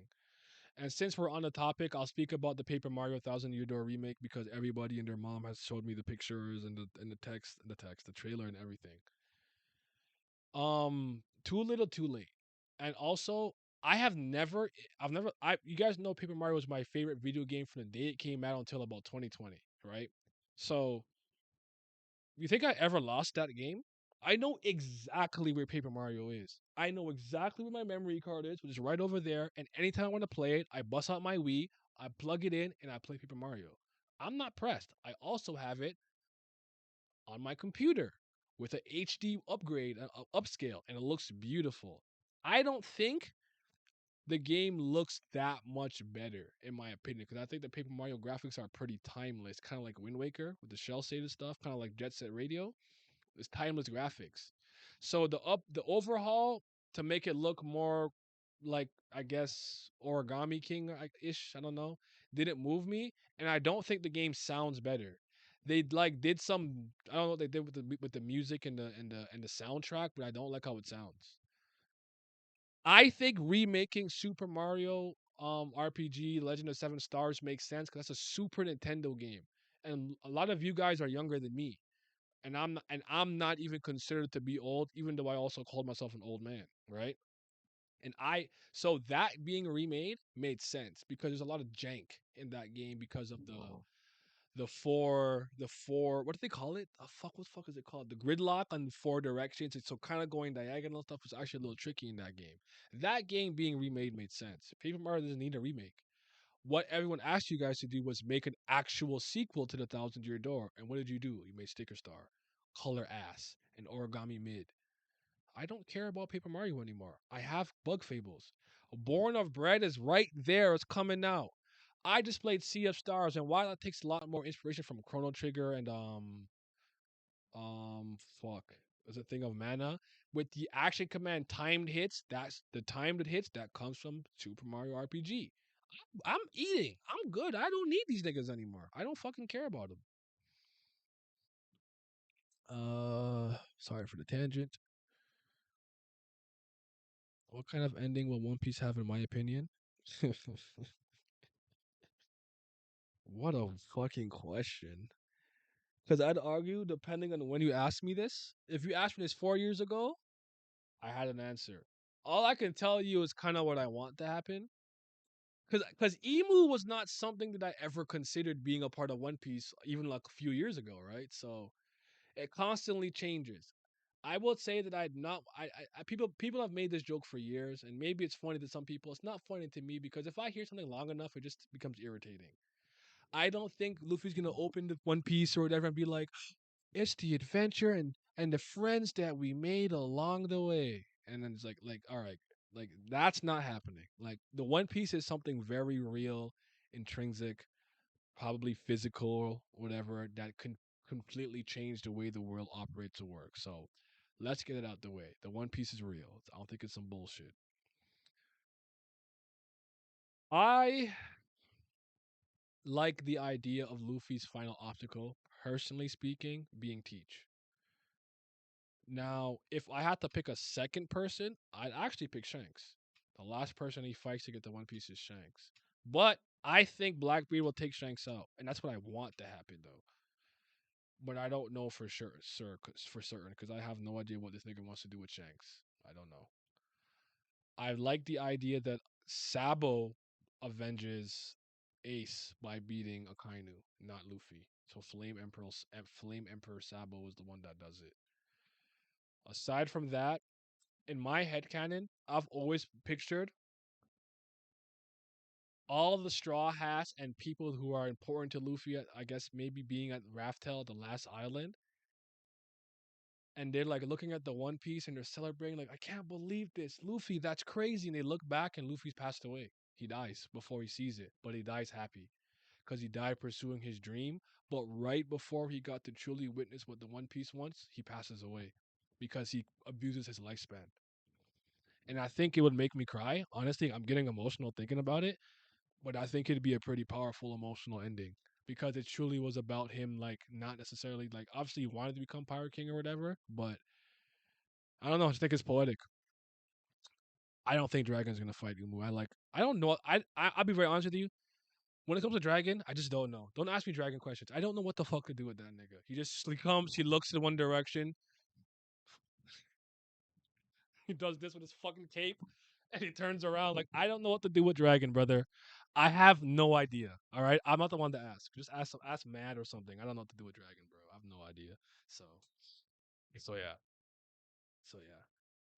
But that's kind of how it plays out in my mind. Now I'll add this. Some people think that somebody might find the One Piece first, like Blackbeard. Then Luffy beats him, and then he becomes a Pirate King. I don't know if you think that like someone finds the One Piece first and becomes a Pirate King and then gets usurped. I'm not sure, but I like the idea of Luffy actually passing out, surrounded by all the people that he's helped and people that he loves and his friends and family, right before he gets to see what it is. So it's his crew members and the people that know him that tell him the story and pass it down. So yeah, we'll see though. Nami will wear One Piece. You think Luffy will learn about Garp or will it be hidden from him? I think he'll learn about it after this incident. I think there should have been a Marine arc to properly explain Haki Rokushiki down for the awakening. That'd have been nice. That'd have been nice, honestly. They will have a real thing. I don't like how Oda handles Shanks. The hype feels forced. I kind of agree. I don't know. Okay, Dragon. I don't know what to do. Would be hard. But drop One Piece. I'm getting emotional hearing that. A long prologue is necessary. Also show Dragon being smart. Dragon is the Raditz of the Monkey D family. It's crazy. Buggy might find the One Piece first and be robbed by Blackbeard. I actually could see that, like Buggy actually being the one to claim it, or like Buggy becoming the Pirate King is not something that I think is out of the realm of possibility. All things considered, yeah. I don't, I don't think that's impossible. Like he really faked it till you make it, trolled his way to the to fame and glory, which would be kind of funny.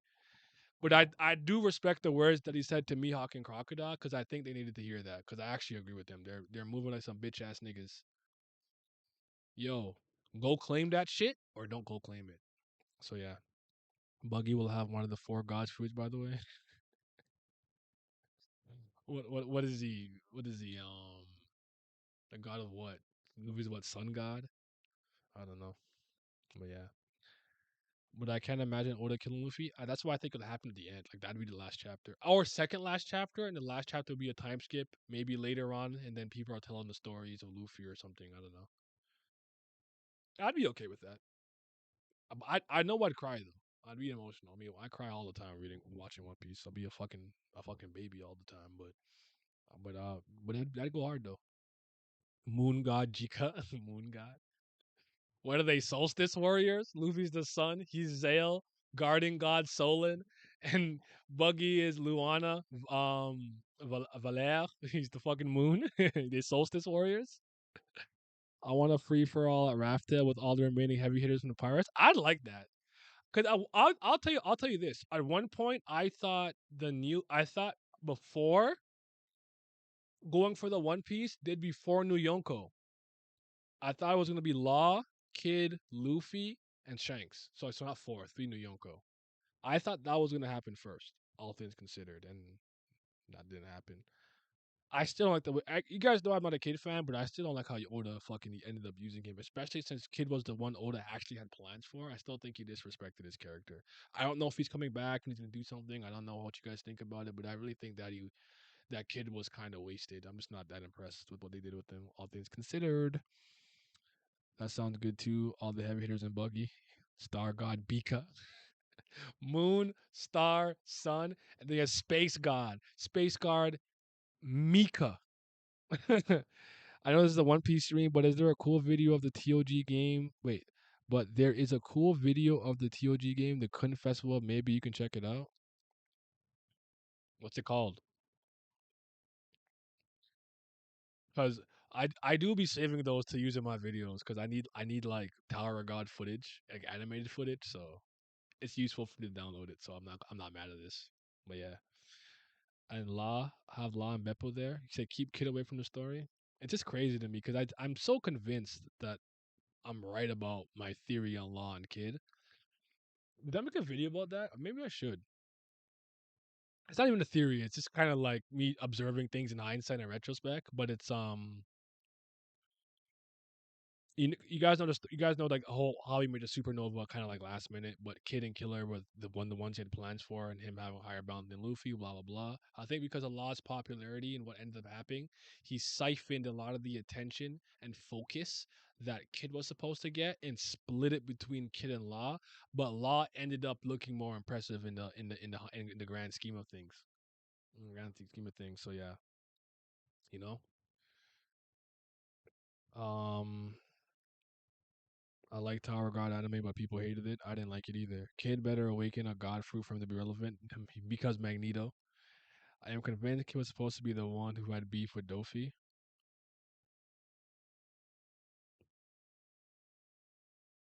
Hmm. Hmm.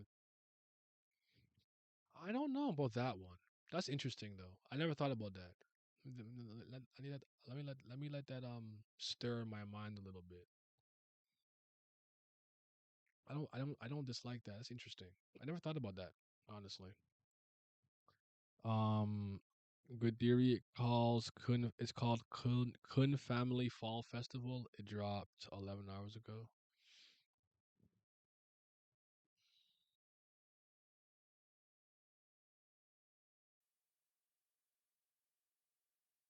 Kun Family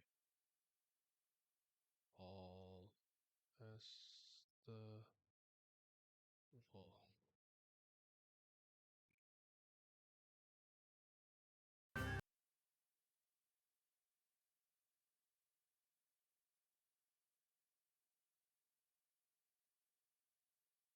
Give me a second. I have to put my headphones on.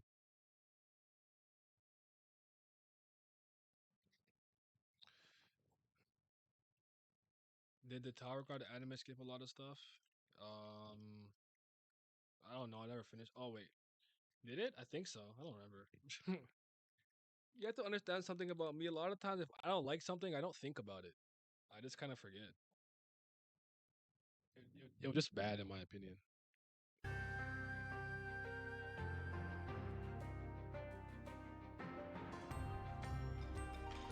Shani's moving me. Oh yes, get it, girl.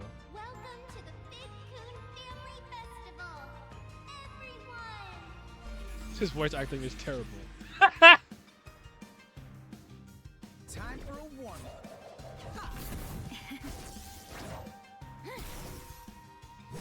What shade is your blood?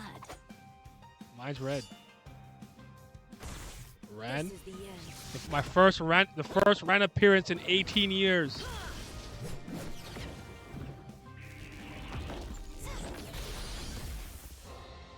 Welcome, proud children of Ku. This is getting interesting. Cheeky.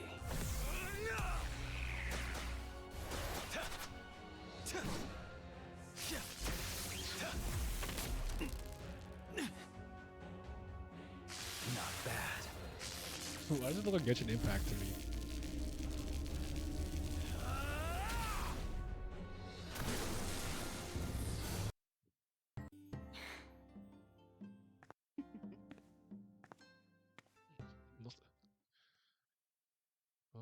hell's that? I have no idea what this is from, brother. I don't play mobile. I play real video games. I don't play fucking gacha shit and fucking. Oh my god, I drew you. I drew a 5-star in Yama. Oh my god, I don't play that shit, man. I play real games. I I made a video talking about why I don't fucking talk about the mobile shit. I don't give a fuck. I just take the footage and I put them in videos because I could use them. That's the only reason why I download them. Because I need like animated footage for TOG. His hate for Celestials and how he carried himself pre-timeskip was similar to Dofi. Let me look into that. I like what you're saying because I think because if I make the video that cause I don't think I made it yet. I'm gonna add that to it. I'll give you credit though. I always give you guys credit, and I always say if I don't remember, I tell you to tell me who it was so I can pin your comment. Cause I don't forgetting. Season one, yeah, this re-season one. You can see free time skip kid being raised by Dofi. I can see it.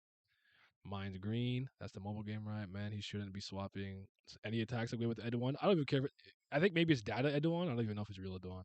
She a baddie. What game is this? I don't know. Play Elden Ring. That's real gaming. All right.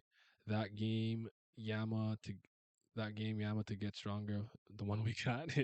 I didn't realize there was a state of play today. There was a state of play, and I guess the direct. I didn't know there was either.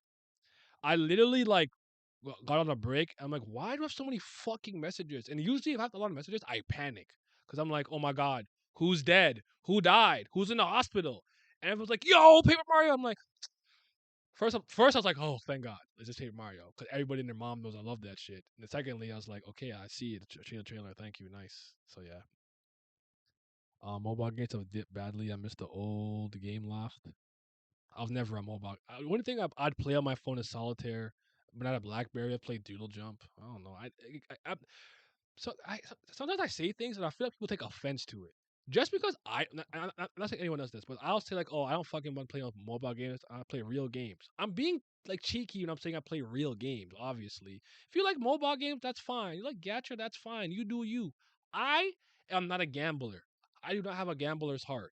So rolling dice to get fucking 5-star Fire Emblem Crom to go do a bunch of nonsense in a mobile game does not move me. I'd rather just go play a real Fire Emblem game. That's just how I am. So if Tower of God wants to attempt to make a real game and it looks good, I'd give it a shot. I'd give it a shot. But me, I'm not on my phone ding ding ding ding ding ding ding ding like all the time. Half the time my phone is thrown somewhere in the corner, I don't think about it. I forget I have it half the time. But you see this?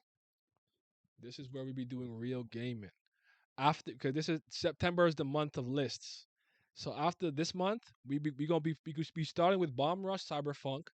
Then we're gonna play the Miles Morales expansion DLC thingamajig, whatever, Spider-Man. And then I'll decide what I want to do next on probably Higurashi. I have to get Higurashi and Umineko out the way like badly. But I'm thinking about starting the year with those. I just don't know how much interest people are going to have in watching me play a visual novel because I'm just going to be reading for the most part. But we'll see. We'll see how it goes. We'll test it out. We got Rand in the game and not in the story. It's crazy. Thank God I'm a Wagner fan, so I know he's coming back. Yeah, that's what I was saying. Like Rand, we saw Rand for the first time in 18 years. Did you try Celeste? Looks hard. Rand, I got something for you, brother. I still want you guys to go watch that video. I know it's a long ass stream. It's like almost 7 hours. But me, Glam, and Simi just recently shared our top 30 video games of all time. I'm about to post mine. I'm about to post mine. Right here in the chat. It's just for you, Rand. Go to number 14 and look at what game is at number. I think I added a 14. Look at what game is at 14, brother. I think it's 14. Did I? Maybe it's 13. Look at what game. Yeah. No, 12. 12. Whoa, 12. Celeste is one of my favorite platformers, dude. Literally one of my favorite games of all time. One of my favorite platformers. I love Celeste. I don't think the main campaign is overly hard unless you go out of your way to get every strawberries. But the B side and C side tapes levels, whoo, thousands of deaths. I love that game. I love it. But I like challenging, pixel perfect, like on formers like Super Meat Boy. Super Meat Boy. I like that shit. Am I what? Hold on, sorry. The rank was mid too. Agreed. That was ass. I that Princess Peach. I wanted to like the Princess Peach game because I won't lie to you. Princess Peach is my first video game crush. I'm a Rosalina guy, but that game looks boring as fuck. Um, do you have any tip for someone who's struggling to finish Breath of the Wild? Stop playing it and play something. Play what you want to play. Not really. Like I don't like to. I don't know. I don't know if you guys know this. If I could convince you with an argument or making a case to try something or give something a fair shot or to do something, that's all I ask.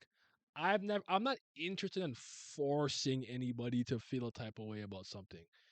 If for whatever reason Breath of the Wild's not moving you to want to finish it, I just say move on to something else. Don't play it. It's okay. You don't have to like Breath of the Wild. Tower God at least could go for a real fighting game. That'd be interesting. Am I buying an iPhone 15? No. I'm not one of those people who care about phones like that. I'm actually gonna get rid of my iPhone when I decide to change my phone. Um, the only reason I ended up getting 11 was because of a deal that I got with my internet provider, and I was just too lazy. But I want to go back to Android, all things considered. But listen, if my phone could go on the internet, I can text, I can call. What else do I need, brother? My phone just needs to be able to call, receive calls, text, receive texts, and go on the internet. Go on apps. If I can do those three things, the phone does what it needs to do. I don't care about anything else. The iPhone 15 has retina recognition. It tickles your balls and gives you the power of levitation. I don't give a shit. I don't give a flying fuck. The fictional weapons will be next week. Tomorrow. I'm doing top 30 comics. Tomorrow's top 30 comics. I'm thinking Tuesday. So Tower God Mondays and Kubera Mondays and Tuesday. I want to do the fictional weapon list. So yeah. Definitely going back there. There's a few games I'm intrigued by. Yeah, they should make a Tower God game that's like Naruto Shippuden Class Ninja Revolution. You know, I'd play the fuck out of that. Oh God, what a time! What an era! What an era, man. Elden Ring was not in my top 30. I haven't played it yet. Y'all have to be there to watch them show their Kobe's at the number 8s and the 24s. Yes, sir. What do you think of Kingdom Hearts and the state it's going and the state it's going? Do you like the Dark Seeker saga? In my opinion, Kingdom Hearts 2 is one of the best games ever realized. That Roxas intro hit hard in my opinion. Really doesn't even know what they walked into. Oh man. Kingdom Hearts. Kingdom Hearts, Kingdom Hearts, Kingdom Hearts. Kingdom motherfucking Hearts. Tetsuya motherfucking Nomura. There was a time in my life you couldn't tell me nothing about Kingdom Hearts. That was the greatest video game franchise that ever existed.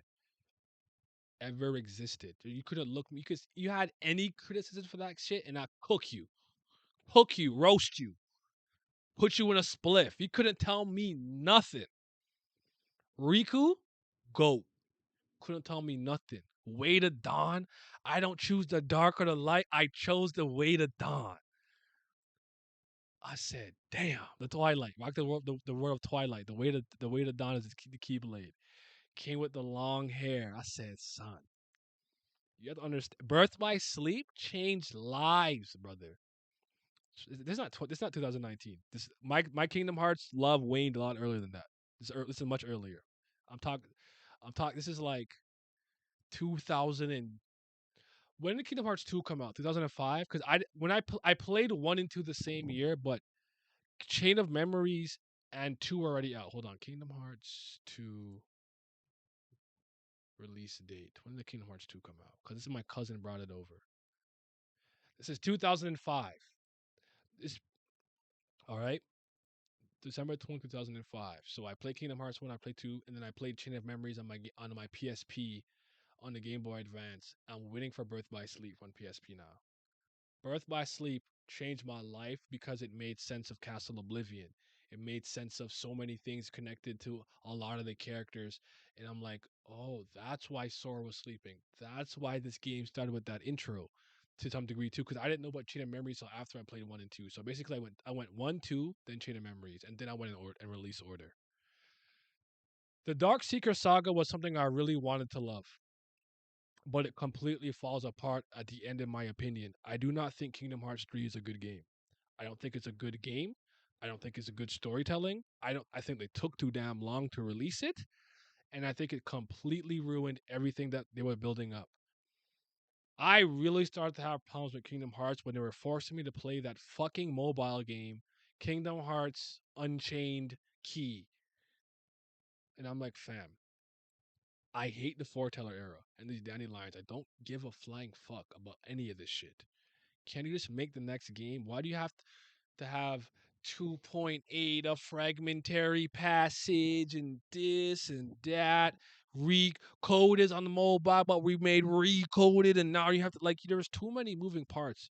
Now I was a crackhead, so I'd go through it. I had a DS, I had a 3DS, I had a PSP, so I was okay.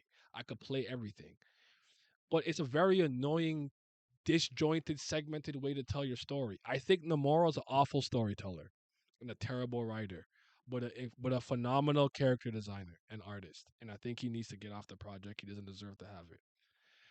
I did not like that Xehanort was like, I'm doing this for the universe and blah blah blah. I just don't think Kingdom Hearts is good. Now that like I'm older, I could look at it for what it is. I think it's bad. I did not play the DLC for Kingdom Hearts 3. I did not play the rhythm game. Don't give a fuck about that. And I'm not playing the next one. Kingdom Hearts 4 or whatever, using the real world now. I don't give a flying fuck. I'm sorry, y'all. I just don't care anymore. It's too late. I'm done with it. I had to move on. I had to move on. So yeah.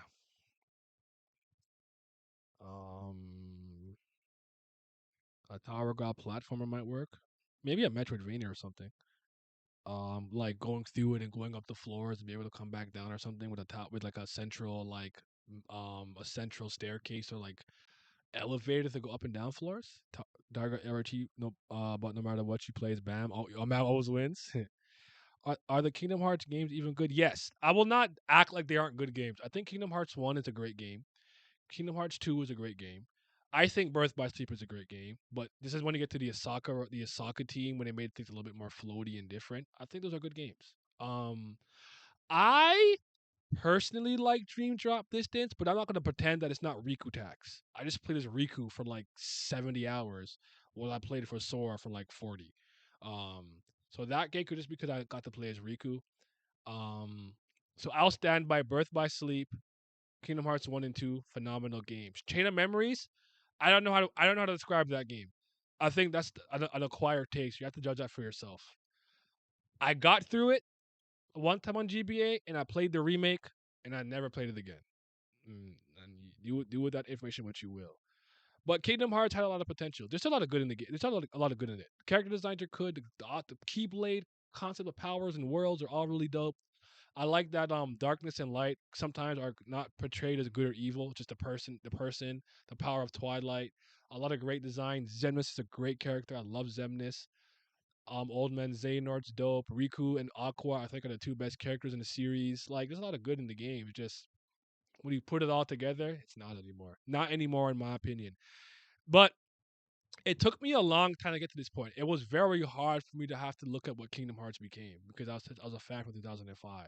Danganronpa is the other series that I had to let it go because I'm like, you're just causing me mental anguish and emotional turmoil with what you're doing with the series and the franchise, and I can't respect it. And to be very clear with Danganronpa, the VR3 ending is not necessarily what I'm talking about. The anime was very bad. The Hope and Despair side was very bad. There was no reason for that. Because I stand by the trilogy of Danganronpa 1, Trigger Happy Havoc, Super Danganronpa 2, Goodbye Despair, and Ultra Despair Girls being a fantastic trilogy, but I can't recommend anything beyond that. But I can't even recommend that trilogy because you're left in limbo. You have no closure of any sort. So I just don't recommend it. And then when VR3 came out, whatever, by the fourth chapter, I was already mentally checked out. So when what happens by the end of the game, I didn't care about it by the time it happened. I was done with Danganronpa. And Kodaka's a fucking dickhead. Fuck that nigga. Diverse list. Didn't expect fantasy golf. I love golf, bro. Golfing. I'm like in real life and in video games. I love golfing. Hot shot golf, Mario golfs, Pangea fantasy golf, golf story, sports story, we all golf. I love that shit. I remember seeing those Kingdom Hearts ads on TV when I was a kid. I just knew it was the one. Little did I know I was getting into. I want my joy back, my innocence. I feel that. I feel it. Because again, at one point, actually, I might. No, I'm not being hyperbolic. I ended up putting Kingdom Hearts over Zelda, but Zelda's the one franchise I can say might have some lower end games. But because it's not necessarily a connected story in that sense, I could just look at every game individually. My least two favorite Zelda games are Triforce Heroes, the fashion one. I think that game is pretty mid. And I don't think The Legend of Zelda 2 is like the worst game ever. And I already knew about all the things how to cheese certain stuff, so I never like struggled playing the game. But it's the one Zelda. It's the only other Zelda game I've only beaten one time. But Zelda is the one franchise that has not, I would say, from top to bottom overall, has not let me down since I was a child in 1998 playing Ocarina of Time. I I may not have Tears of the Kingdom as my video game of the year, but I had a fucking blast playing it. I still love that game. It's just not my favorite Zelda game. It's probably my top six, but it's not my favorite. I like Breath of the Wild the most. Then Skyward Sword. Then Twilight Princess. Then Minish Cap or whatever. I don't even remember my list at this point, but yeah. Money is what is that Disney heck. I'm impressed they took that long to print money. Fair. This is Wild Kingdom Hearts. If I heard all the games are not placed on PlayStation, I'm not playing. I think they are actually. I'm sorry, they are now, aren't they? I'm sorry, I totally forgot. They ended up re-releasing 1.5 and 2.5. They put 1.5 and 2.5 together. I don't remember if they added 2.8 to it. Let me see something. Kingdom Hearts. I don't know, collection or something. Let me see. They might all be on there. You always sound disappointed when you talk about Danganronpa and Kingdom Hearts because it let me down. It did. I was very, very happy about it, and it's just unfortunate. Includes 10 magical Kingdom Hearts experiences, a perfect way to begin the legendary Kingdom Hearts series. Travel back to the beloved Disney and Pixar worlds to defend it from the evil Heartless. Okay, this is not helping me. Is this? Actually, no. I'm right. So yeah, they have every single game in one package before Kingdom Hearts 3. So 1.5, 2.8, and 2.5. So it has, let's see how good my memory is. Kingdom Hearts 1, Kingdom Hearts 2, Chain of Memories, 350 over 2 days, Birth by Sleep, Dream Drop Distance, Recoded, 2.8 a Fragmentary Passage, the shit with the foretellers. I don't know what it's called. The foreteller shit. I don't think the mobile game is in it, but the mobile game would have cutscenes. If I remember correctly, they did cutscenes for the mobile game. They said what? How many? I just named like how many? How many are there? They said 10. That's 10. Boom. Yes, sir. But yeah, it's right here. I'll just show you my fucking thing. Fuck it. My screen. It's right here though. This is what it looks like. So it should say Kingdom Hearts the story so far. So Kingdom Hearts all in one. PlayStation 4 though. It's not PS5 though, but PlayStation 4. So that's what it looks like. If you care. If you care. There it is. There it is. I didn't know Danganronpa was a game till I watched the anime. Looking back, was trash. Yeah, but visual novels do not get good anime adaptations. I'm sorry, they don't. I know a lot of you niggas think the Fate adaptation is super great, and the fights are very nice because Ufotable, a lot of flair and a lot of talented animators there. But even Fate Stay, I'd say, mm, so, it's one of the actually, well, yeah, one of the better ones. But yeah, so I still think they do a good job because there's not a visual novel adaptation that I actually like. Ace Attorney, I didn't even bother. Danganronpa, VLR, yeah. Yeah. All of them are on Switch. Oh, they're on Switch too. I didn't know that. You can play 4 games on 5. You can play 4 and 5 games. I know, but like I don't like I don't know. I just want to be next gen at this point. But you're right though, because I did play I have JoJo's Bizarre Adventure All Star Battle R for PS4, but I played it on my friend's PS5 a few times. So yeah, it's true. I've heard the Fate novel have 18 plus moments. Yes, it's an eroge. It's as a eroge moment. So yes, there are sex scenes. Some of the sex scenes are incorporated. Steins Gate is what I'm thinking of. You're right. There you go. I'm sorry. Steins Gate anime is fucking awful. But yeah, um, yeah, but yeah, there's 18 plus scenes in the game. But the Fate games are good. But my favorite Type Moon, Nasuverse, whatever stuff is Garden of Sinners, Karen no Kyokai. That's my favorite stuff. Simi is the Fate head. Like if you need to know any and all things, Nasuverse, Type Moon, and Fate, ask Simi. But Simi is very much like me. He cares to a certain point. So you start talking about Fate Go and Saberface and all that shit. He doesn't care. He has a cutoff, just like I am. What's a good example for me?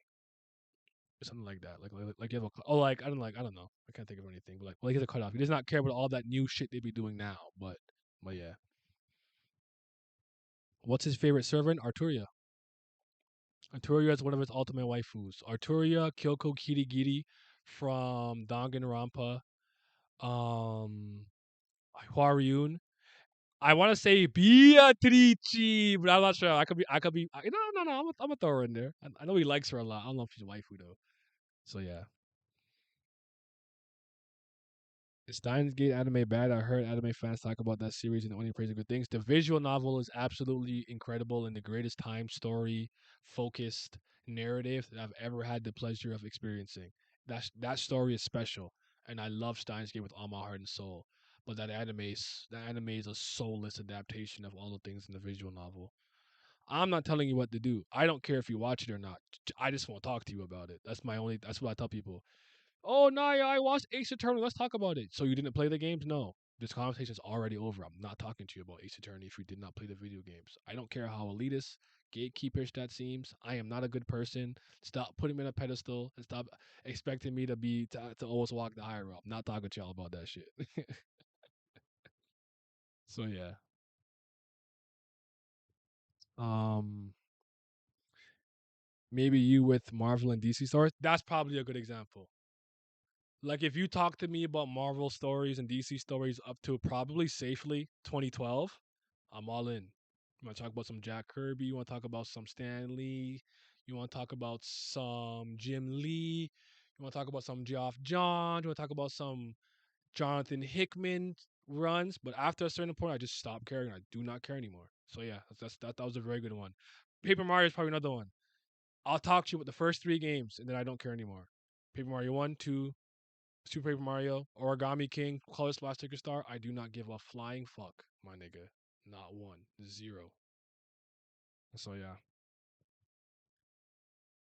I'll be doing that with Higurashi. The spin-offs, including anime adaptations, aren't moving me. Yeah, like sometimes they're just doing too much with all this. I just can't. I just can't get into it. A lot of the times, when I'm glad when Naya tell people the truth. People be saying nowadays anything is good. It's not. I feel like people are usually on either side of the spectrum. Everything is mid or everything is amazing, and I just tell you guys what I think and feel, man. Whether or not that pisses people off or not, I'm just giving you my authentic thoughts. I don't cap.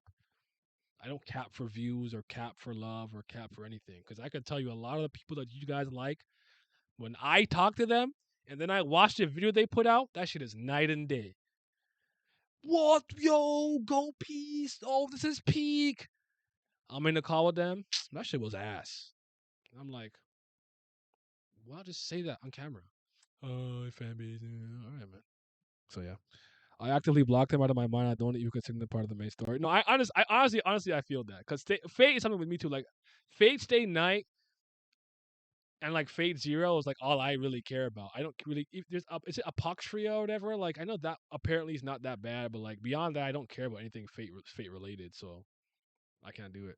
I enjoyed the Stein Gate anime, but I never knew it was a visual novel before someone told me. See, I can't get mad at you for not knowing that, but like again, I'm not a person that tends to blindly walk into too many things. I do a bit of cursory research into my due diligence because I almost watched the Danganronpa anime before I played the game. And Danganronpa is something I played years ago. I played that in college, so that's like 2011, 2012 when I played it. And I'm like, oh, what's this Danganronpa thing? The premise is cool. My friends like, oh, it's a visual novel. I'm like, say less, and I played that first. But sometimes you don't know because there are things that I'll just watch and go into pretty blind. But I like to do my due diligence. The thing though, the thing though with like now the internet is so much more robust, and a lot of anime and certain things have their niches and have their like dedicated fan base. It's easy to look up something and get spoiled. So I could understand someone's reservation if you don't want to be spoiled. I actually understand that because what was I was looking at how many episodes for Fog Hill of Five Elements season 2 came out. I wanted to know, and I ended up seeing a quick little like image. I'm like, fuck, I didn't want to see that. I didn't even know the character wasn't gonna be there yet. So I get it sometimes. I know, Naya. I can see the YouTubers not trying to tell how they really feel. That's why I don't watch them. You're enough One Piece fans who really love the series and characters, but keep it real and not dick ride. 24 hours. Yeah, I do my best. You guys know how much I care about One Piece, but if I'm not feeling it, I'm not feeling it. If I have questions, I'll ask the questions. You know, yeah, yeah. I thought to say that I wasn't toxic once upon a time. I never run from that. At 16, I was an annoying fucking burger. You can tell me shit about One Piece. But honestly, I was like that in general back in the day. If I like something, there's nothing you could say to me about it.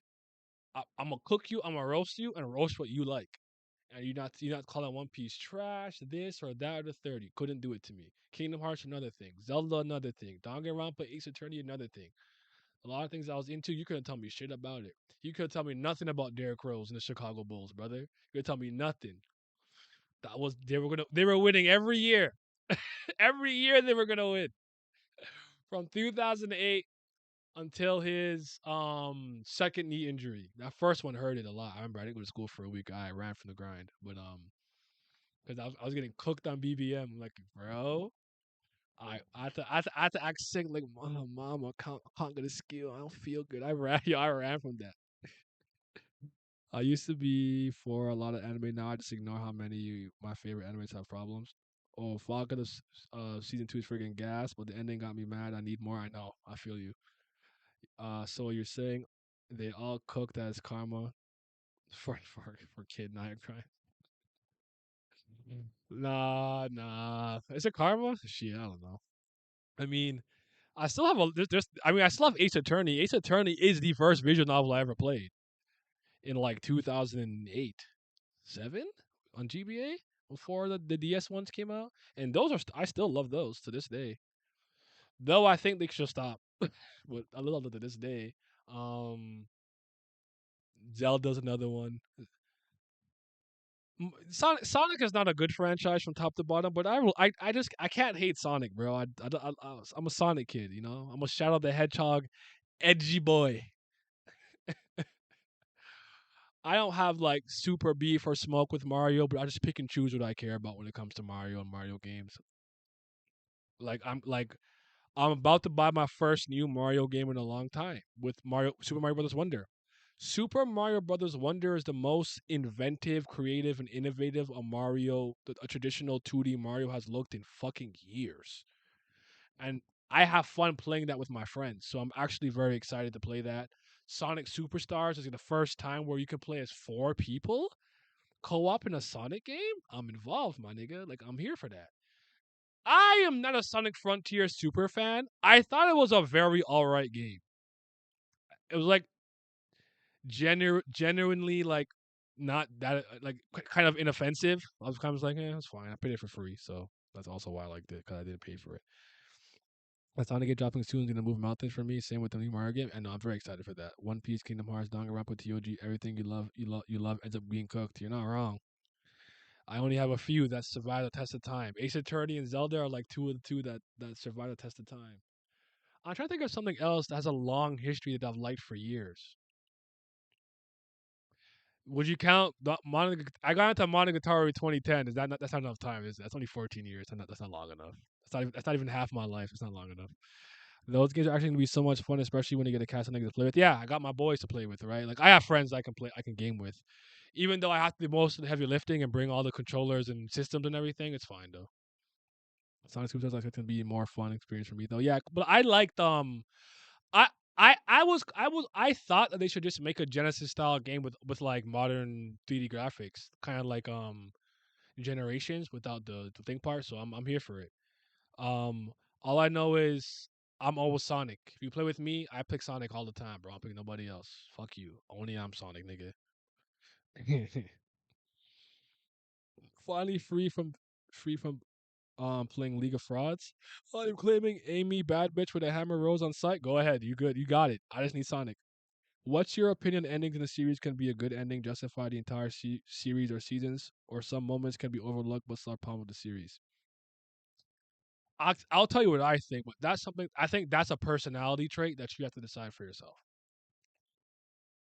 For most of my life, I have been very bad at enjoying the journey if the ending is bad, because it in a lot of ways it made me feel like you invalidated everything that I went through or suffered through or waited for your ending to stink.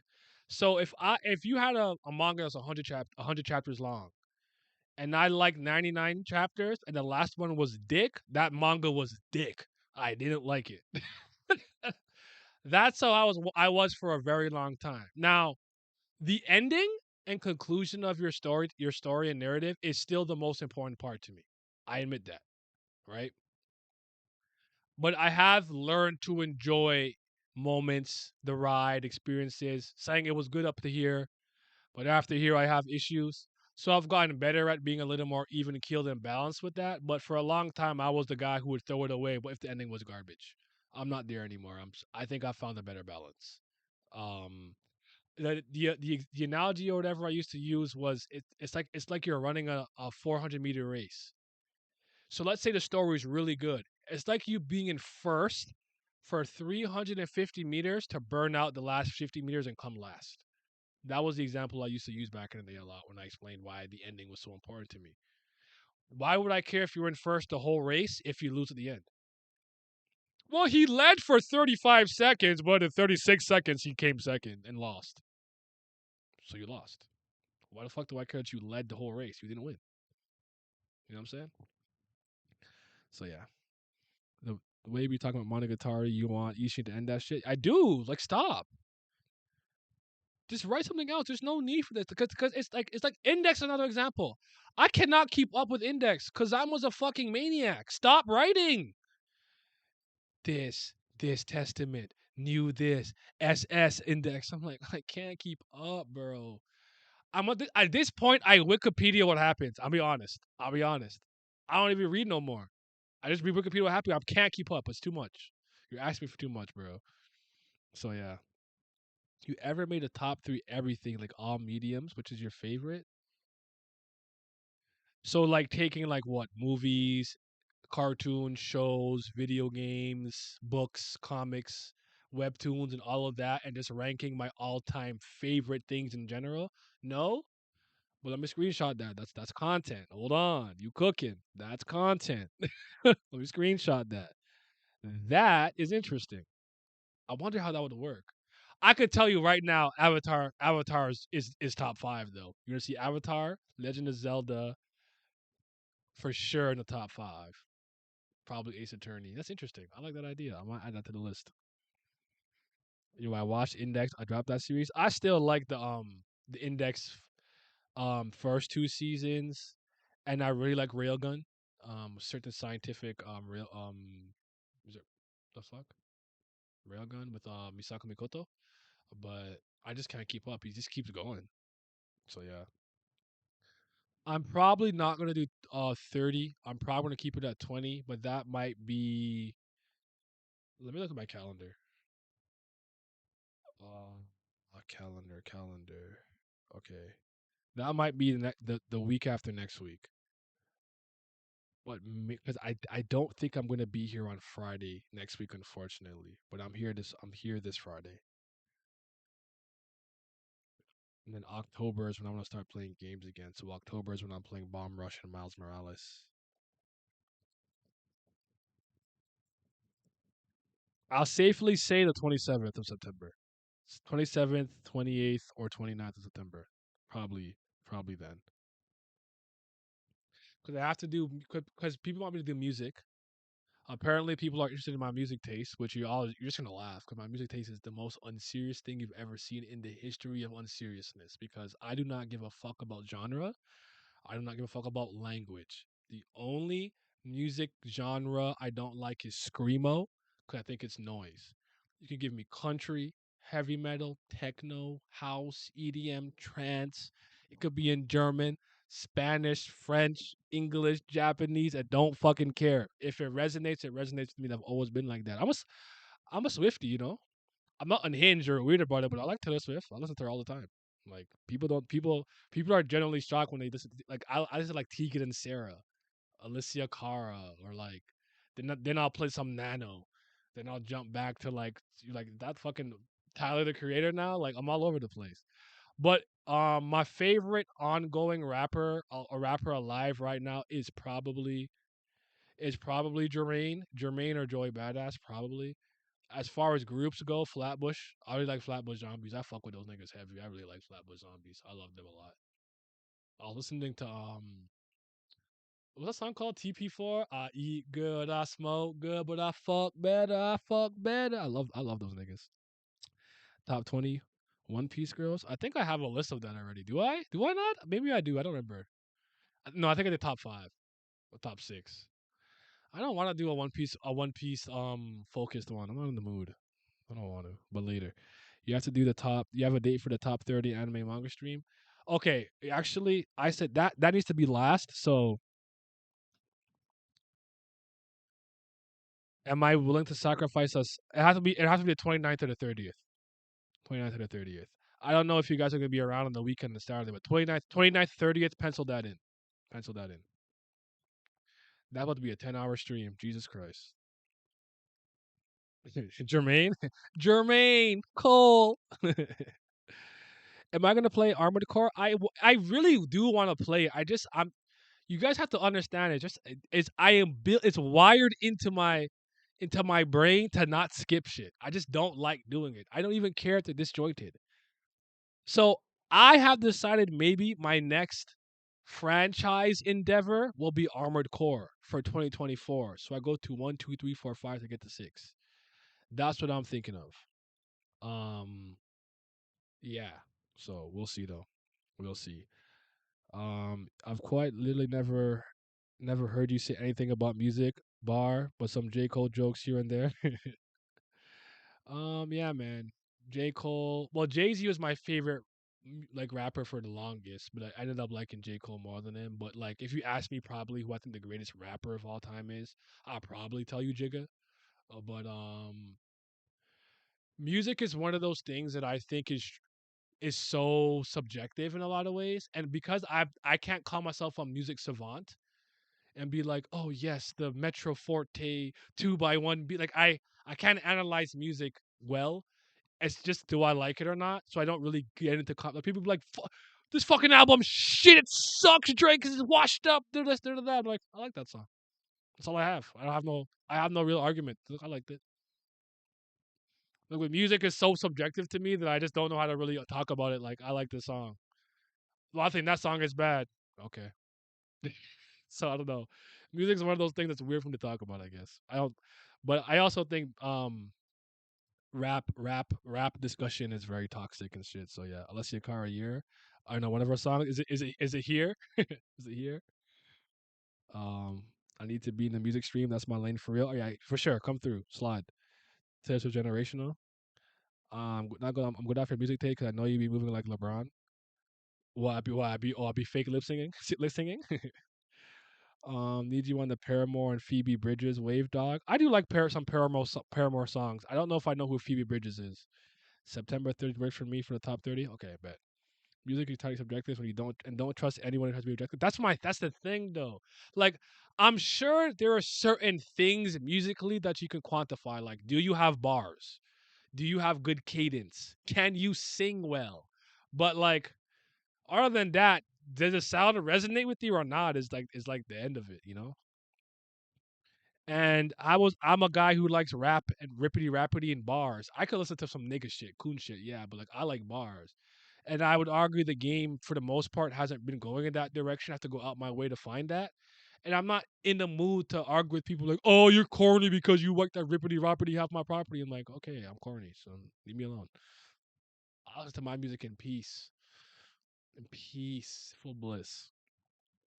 Hip hop discourse is on an all time low. I swear to God, agreed. Even saying you sing well is subjective because everyone hears music different. That's actually a good point. That's actually a good point. Yeah, I am like this man not even saying the lyrics. I just anytime I don't know a word to a song, I'm gonna throw nigga in there. I'm the nigga around, nigga, nigga, nigga, let me down. That's how I rap any song I don't know. There's a bunch of N words, nigga, nigga, nigga. You can argue about technical skill, a heavy bit, but I can't say for the other genres. Yeah, yeah, yeah. Bollywood music. I've seen a lot of Bollywood movies, so yeah. I guess by nature of watching those films, yes, I've heard a lot of Bollywood music, I suppose. But yeah, my friend Alan, he's from India. His parents. I don't think he's from India. I always forget. Is he from India specifically? His parents from India, but he plays a lot of those songs around me when I'm at his house and shit. So yeah, a lot of that. This is a real question though. Say listening to a song by a female artist and she's saying something wild. LMO. Do you replace the words and sing it word for? Do you replace the words and sing it word for word? I'm crying. I'm definitely a nigga. So like, if she like, I'll switch it to the male's version of whatever she's saying. It's like hop on my clit, da da da this. I'm like hop on my dick, da da da da. Like I switch it. I switch it. And anywhere where someone puts their name up, I put my name. So if it's like, young Jermaine, I know pain, I'll be like, young Naya, you know? I always put my name. I do that. I won't lie. I can't catch myself saying some shit like like I'm like, nah, that's sus, bro. You not catch me saying that. I slip from time to time, but I don't I don't say it word for word. I definitely be replacing that shit. Okay, I have to describe the movies to you because I don't remember them. But the one that I saw was a nigga who I think he played the piano and he lost his vision. And I think he got it back or something, but he continued to pretend to be blind. Does that movie make sense to anybody here? I don't remember the names because I'm not showing up to watch them. Half the time he already has them on when I show up. I remember the names. So yeah. Also comparing between genres is pretty much impossible. I agree. Nah, you gotta be genuine. I'm crying. Ice Spice be catching me. I can't help it. Nah, I don't. Nah, I gotta replace the words. But I don't know any Ice Spice songs beside Munch. And there's one with is it there's another one I heard with is it with one with Nicki or somebody else? Barbie World, Barbie Girl, Barbie Material, Material Barbie that I heard. But honestly, brother, I listen to a lot of female artists, but not a lot of female rappers. I like No Name. I like Tierra Whack. I don't even know what to call Rico Nasty because sometimes she'd be on her punk rock gimmick, but I like Rico. Um, I used to bump Trina and Little Kim way back in the day, but I have no idea what the fuck they're doing today. But I'll just say it. I don't care if they come for me. I do not listen to a lot of female rappers. I used to listen to a lot of Lauren Hill. I can't say I do as much these days. Erica Badu, I think more of a singer, but Lauren Hill I used to listen to a lot. Not so much these days. No Name is probably my favorite female rapper. And you just reminded me that she dropped a new album that I have yet to hear. Good job, team.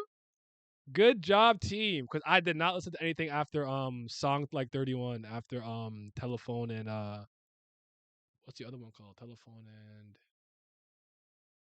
what the fuck is their first album called? What the hell? Search my library. No name. Room 25 telephone. Yeah, Room 25 is what I'm thinking of. Yeah. Thank you guys. I forgot. Little Sims is great. Little Sims is the greatest rapper out right now. Little Sims. Little Sims. British rapper.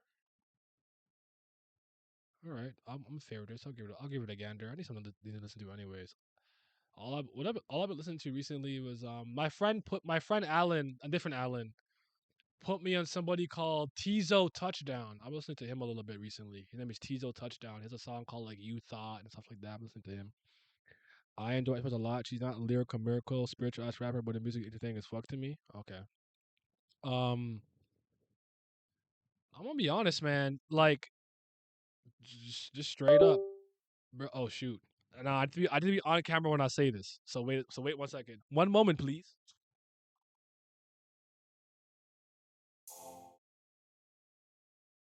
my God, where's the BRB?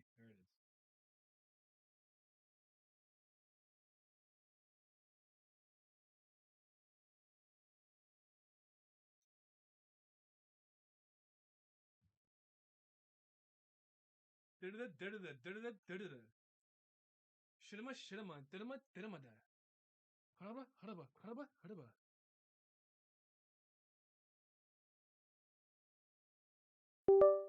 Okay, we back plugged in on my bike. I'm kind of blurry though.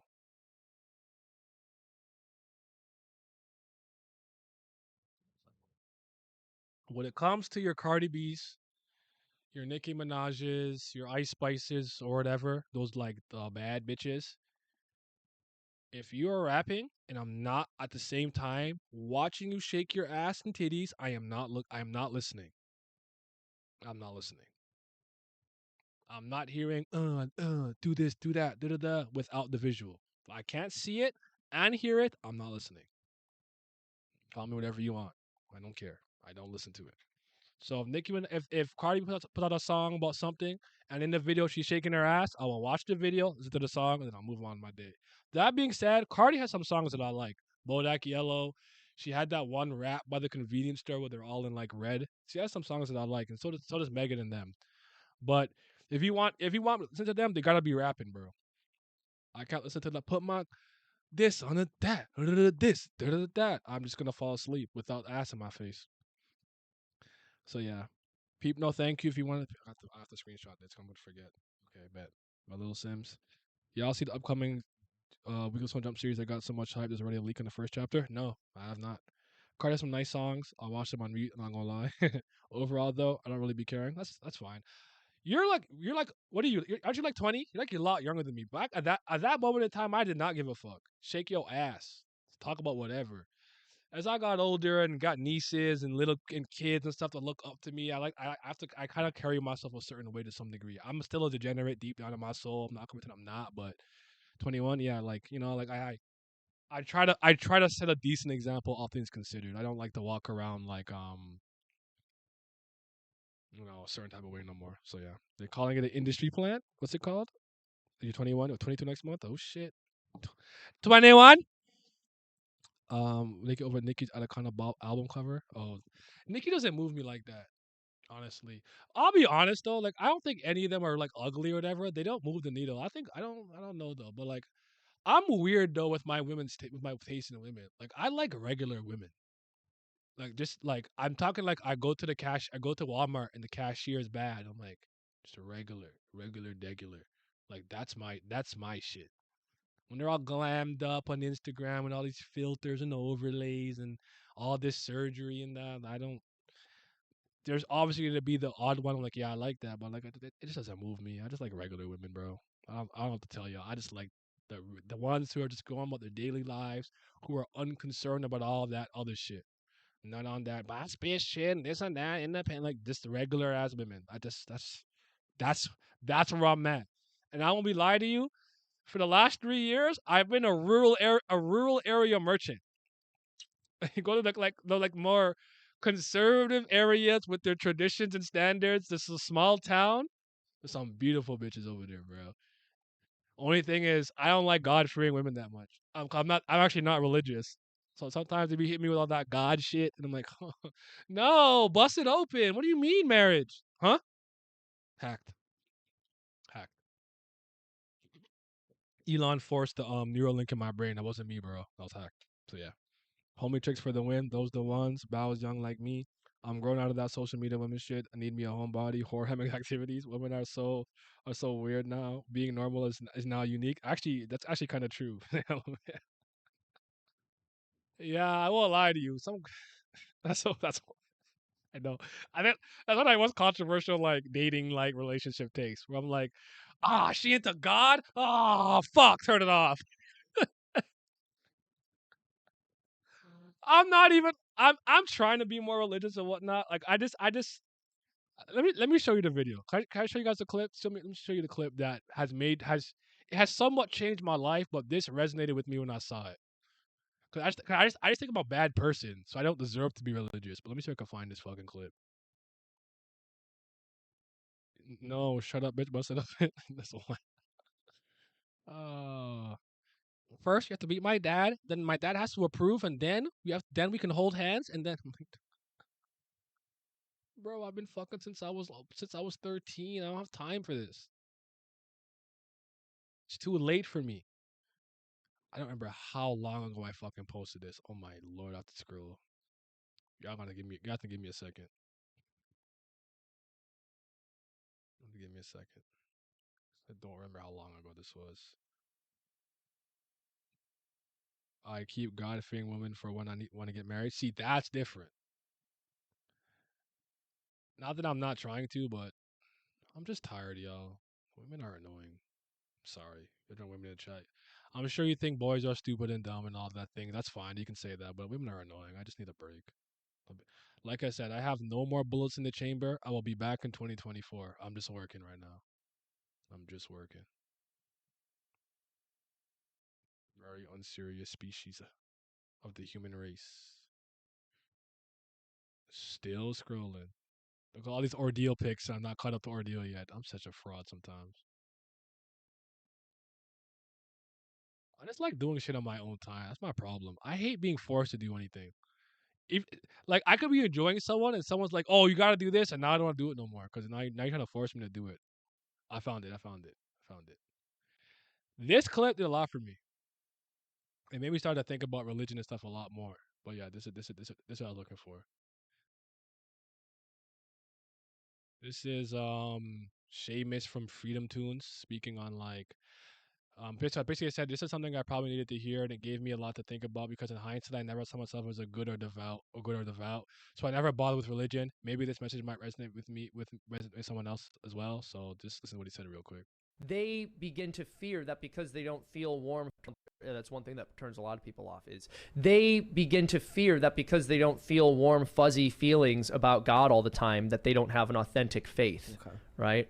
But that's the wrong way of looking at it. Obviously, there are some times where God will give you consolations and you will have many wonderful emotional reactions to various pieties, and your relationship with God will feel very gratifying. There's going to be times where your relationship with God is extremely difficult, but that's because it's a relationship. That's because it's an actual relationship. So I just want to say this to anyone who's listening. If you are Christian or were Christian or are considering becoming Christian and it's been a stumbling block for you that you can't always feel whatever feelings it is that you think a believer is supposed to have, don't even worry about that, okay? Because your relationship with God is about loving him and giving yourself to him, not about the expectation that you should feel a certain way.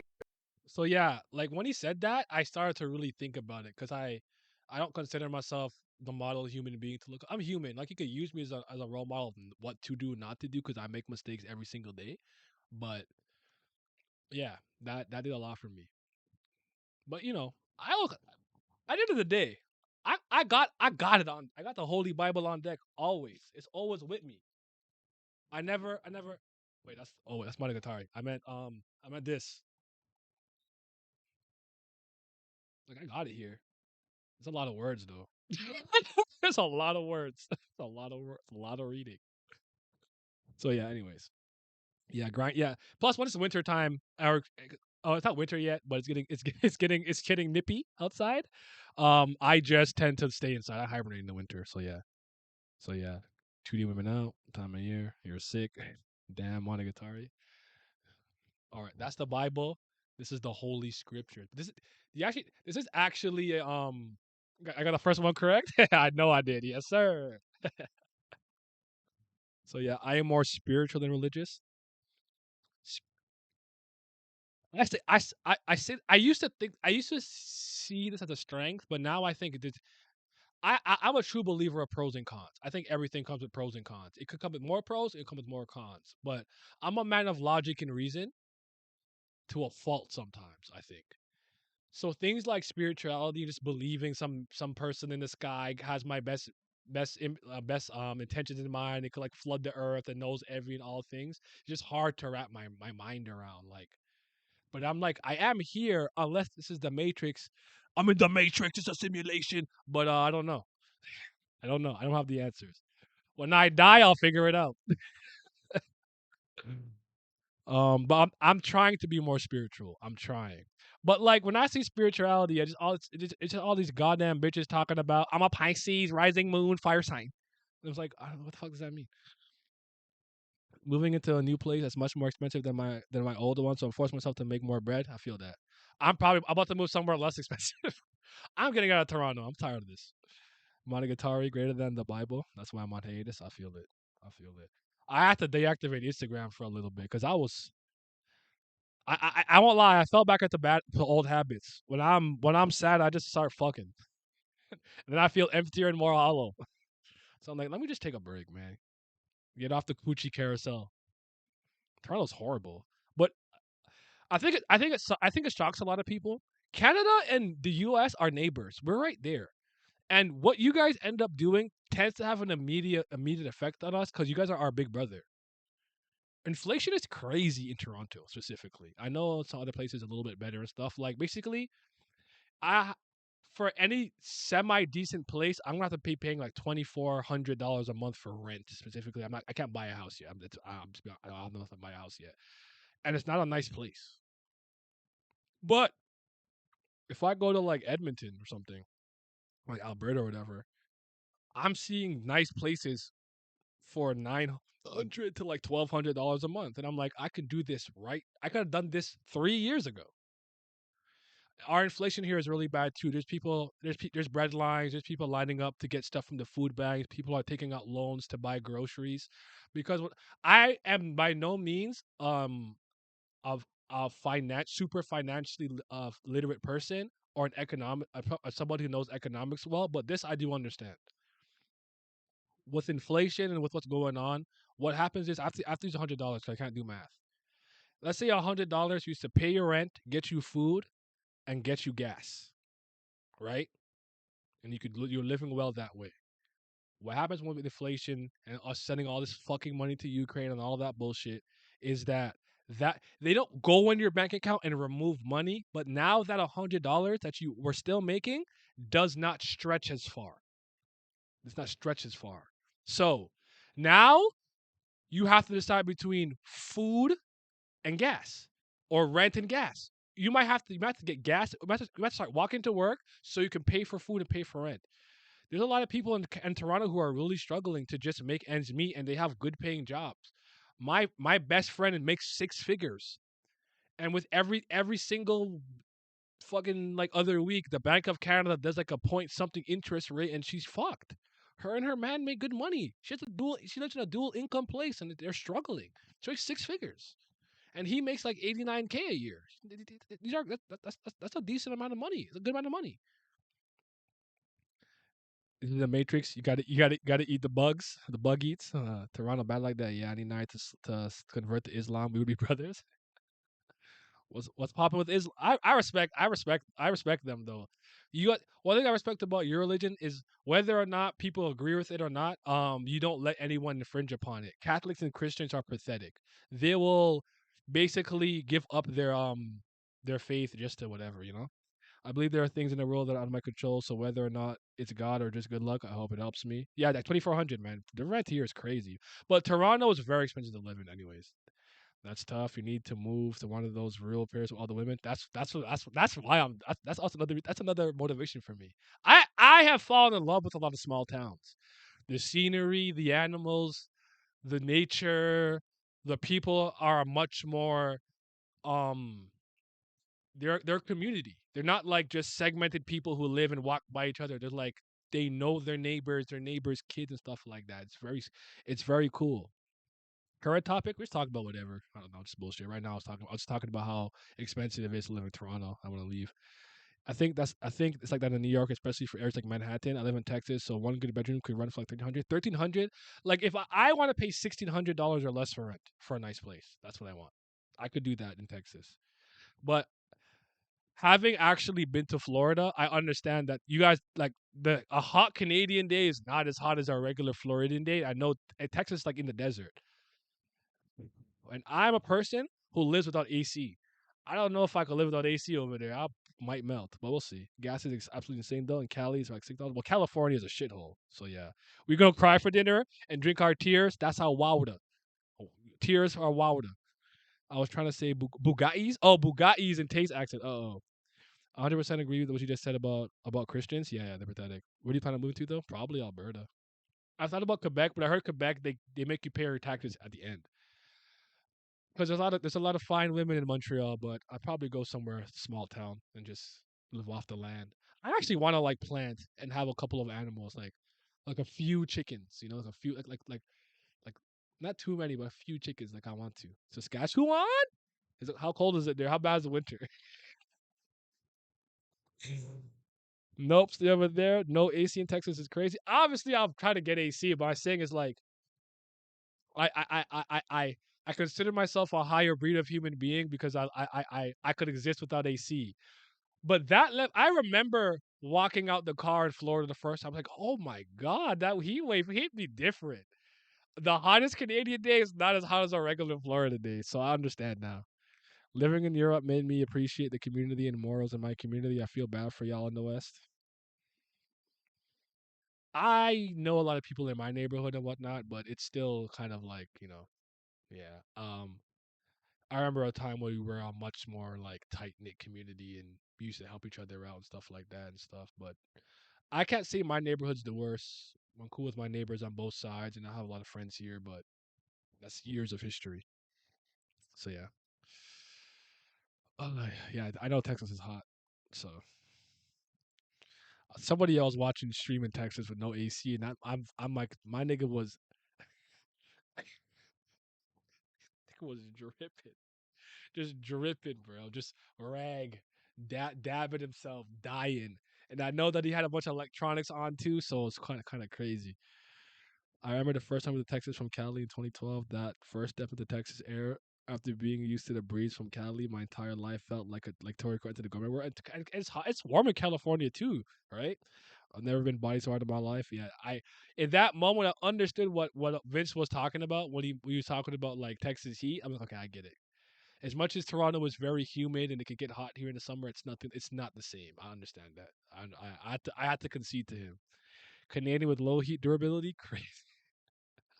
I have a high tolerance. Actually, no, I have low cold durability too. I get cold easily.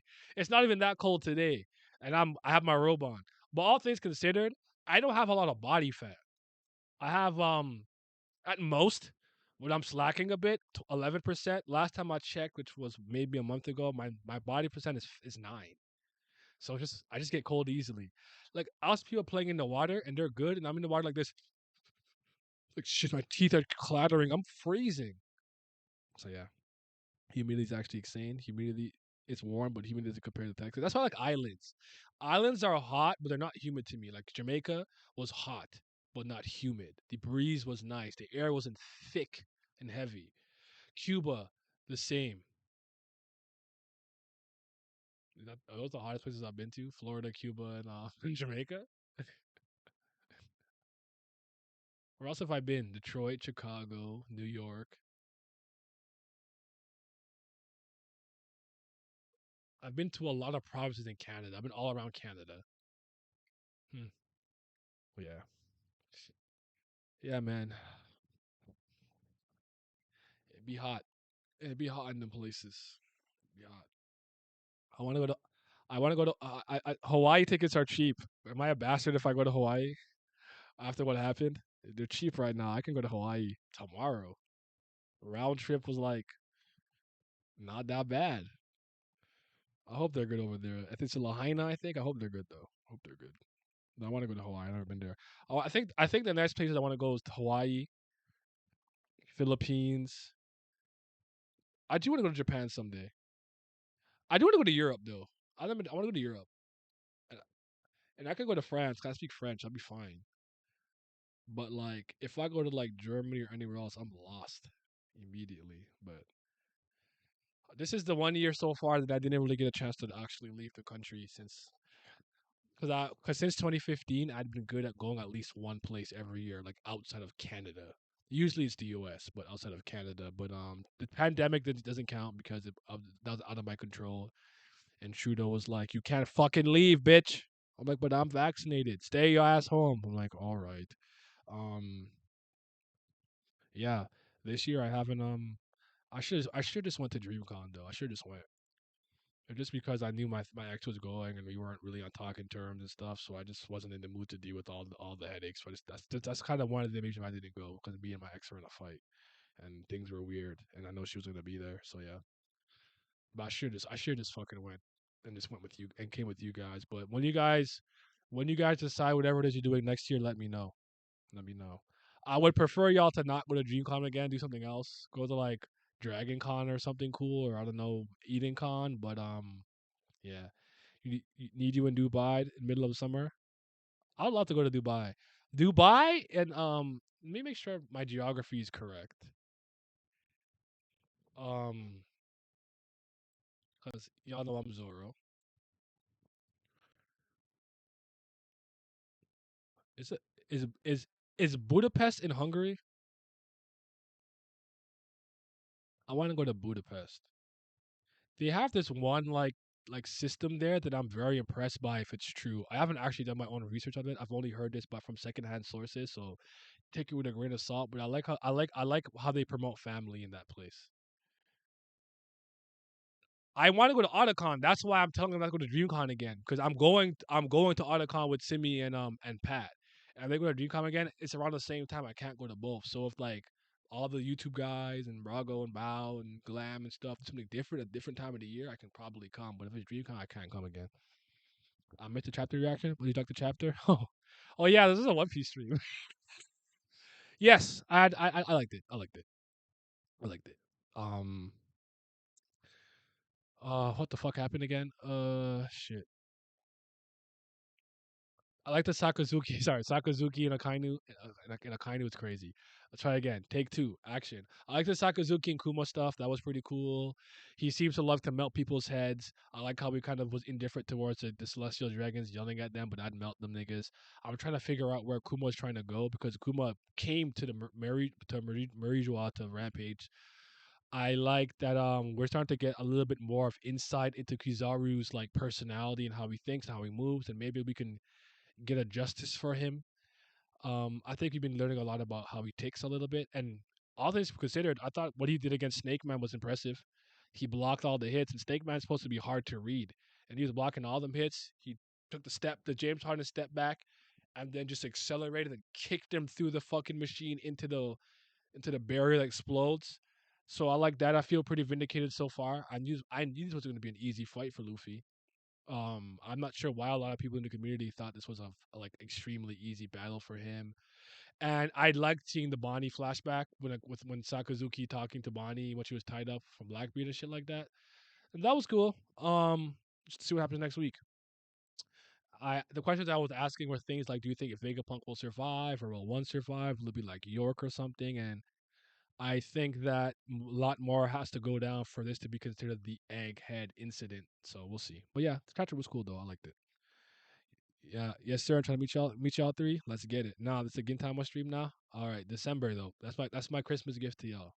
Gintama revisionist history or Gintama stream. So yeah, not going to DreamCon. One of my biggest regrets this year. I feel that. I feel that. And I could have went because I still have travel money in my travel fund to go somewhere for the year, but it's just getting ridiculous with these prices, man. Like I remember when I first went to Atlanta last year, and they were already hiking the fuel prices. It cost me about $500 for a round trip ticket. It's about 900 now. For me to go to Atlanta, it's like $900 now. I'm like, what the fuck am I supposed to do with this? Atlanta's a 2 hour flight, bro. Come on, man. Bonnie and Akainu having a cruise on Robin dynamic would be nice. Yeah, I'll be there no matter what freaking time out. We'll be there no matter what. I gotta get I'm gonna try to get Recon and Laz to agree on December date early, cause I just I just don't feel right not having a Laz, Recon, Lizard in there. So we gotta get it. We gotta get it. You guys, anyone could come through. By then, hopefully, I've watched the movie and I've reread the series. I'll give you a date, but all I know is December. It'll be December because I don't think I'm taking. I'm not gonna take my content break in December. I'm gonna take it the first 2 weeks of January. So I'll be around Christmas time and shit like that. So yeah, yeah. You have until December. You feel me? You feel me? I'm gonna come. I'm gonna come with. I'm gonna come in. I'm gonna come in a Zura outfit. Zud Katsura, my guy, my goat, my boy, my guy. But the movie, I know I'm fake for not seeing that movie yet. It's bad. It's bad because I definitely sat. I happily sat through season 2 of Fog Halo 5 Elements, and that was about a 2 hour endeavor. And I still haven't watched that movie. I'm just yikes, yikes, yiggity yiggity yikes. What other top 30 do I have planned? So comics, fictional weapons, my favorite like female anime characters, anime, manga, I guess music, and I guess I'm thinking. I think I'm gonna do that. Just my favorite things of all time, like across all mediums. But let me push that to like a later date though, because that's something that'll take me a while to figure out. So yeah, reading Gintama manga, man, they used to drop 20-page chapters for Jump back then. Nowadays, we're lucky to get 15 pages. You're not a real silver solar. Started mantras, by the way. Only one issue the other day at work. All I gotta say is that the art is absolutely stunning. Sana Takeda can draw her fucking ass off. Her and Marjorie Liu to me are like one of my favorite duos in comics. They're pulling together. Monstrous, Target X for X-23 Laura Kinney stuff, the Tangaroot Palace. Do I have that handy? I don't know. I don't know. I don't know on my shelf that is. But yeah, the artwork is artwork is so fucking beautiful. She's one of my favorite artists of all time. I'm in a constant rewatch for Gintama. I'm in limbo.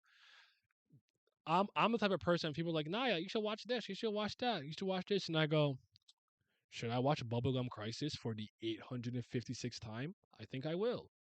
and then I put on my OVA, Priscilla and the mic, and I'm with my lightsabers again. So I feel it. I feel it. Were we supposed to talk with Bear today? Are we? Oh yes. Did you mean like in call or like text? Like what did you mean by the way by that? Because I'm probably going to bed after this. I'm tired. They cracked the whip on me today, but we could talk. We could talk. You got any guns on your list? Yes, I do. Yes, I do. Top 3 Eroge Doja stream one. Big Man Ting stream is gonna be probably November. Big Man Ting stream. I don't feel like doing a top 30 or whatever. I just want to talk about all the degeneracy that we like in general. I don't feel like doing all that. I have Smut Will list up already, but I haven't really consumed anything new. So yeah, all I gotta say for now is I watched it already. I feel it. Because if it comes to you said dojins. Never mind. Dojins are different. I guess like dojins. Fuck. I don't. I'm not gonna lie to you. I'm bad at remembering dojins. I'm better at remembering artists. But I haven't. I fell off of that too. I kind of fell off. I kind of fell off, except for the couple of Twitter accounts that I like to retweet here and there. I'm not even looking at ass like that these days. I'm cooked. My degeneracy card might get revoked. Honestly, same. Let's keep it for later.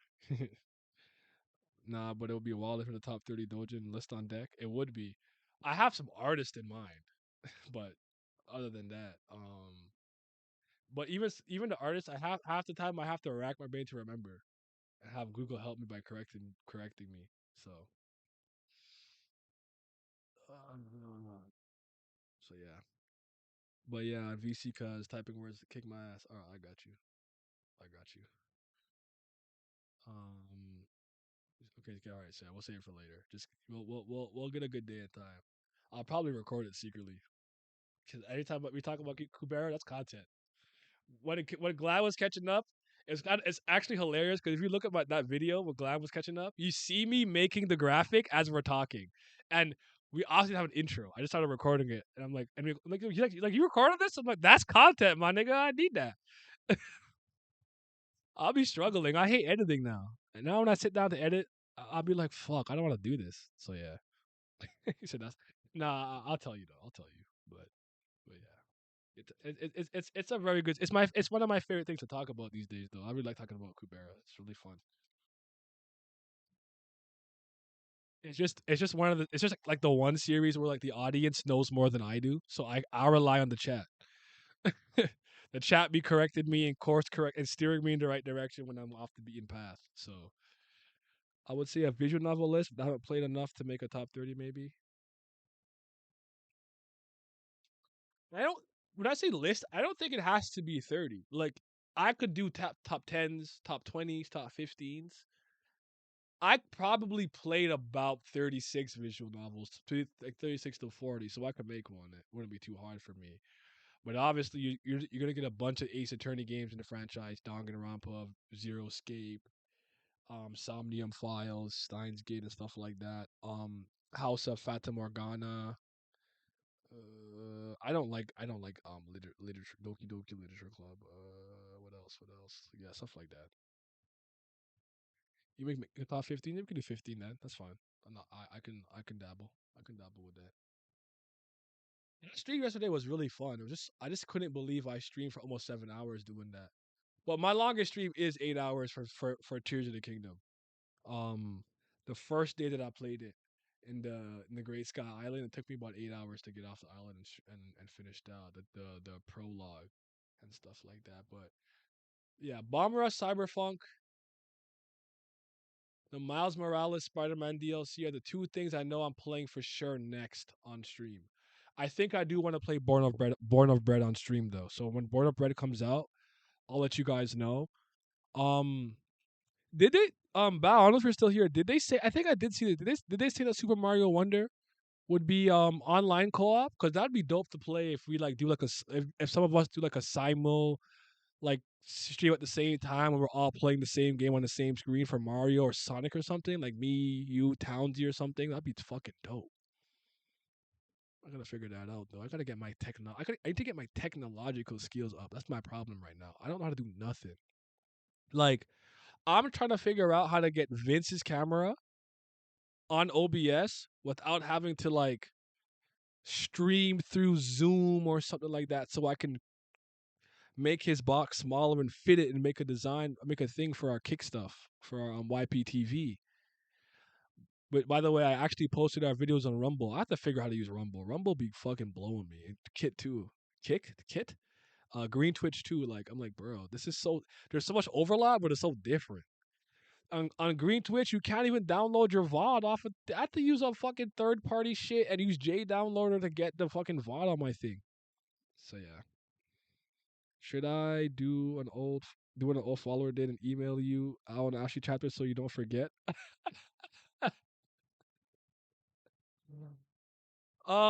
Wherever you can reach me, whether it's a DM, an email, whatever, that will help me. But you know what? I need to stop loafing on that because I fucking love Al Ashley. Al Ashley is probably going to make my top 30 when I make my new manga list. It probably just broke in, so yeah, I probably need that. Is Rumble Red Twitch? What's Rumble's default color? Let me look. Take a gander. Rumble might be green. Might be. I don't know. What do you guys think? 'Cause I don't think I did. I think all I did was change it to night mode. I don't know. What do you think? I got the green play button there. I don't know. God, I fucking hate. What do I have to, why would you show me this idiot? I fucking hate Jason Whitlock. I can't stand that burger. But yeah. Yeah. I don't know. This is different though. It's different a little bit, but it's also kind of similar.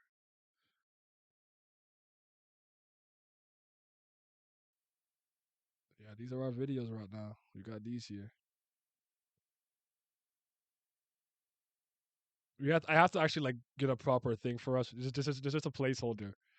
But I want to see what I can do on Rumble because Rumble's terms of services are a lot more lax, and I know I actually have some friends making some good money on there already, more than what I get from YouTube. YouTube is fucking trash now.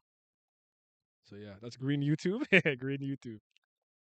Shout out football. Yeah, green YouTube. There you go. Green Twitch, green YouTube. This is the green version of everything. It's like, what if you took this and we made it green? I like the cut of your jib. Get it done. Get it done. So yeah. Oh man. Y'all think Tower God is cooked? This is a safe space. I think it's cooked. I think it's cooked. I don't think it's I'm at the point now I don't think Tower God will ever recover. I think it's cooked. I have no faith. It's probably time for me to make that video. I have no faith left. It's all gone. It's evaporated. Granted, I shouldn't have that much in the first place. I don't know why I had so much.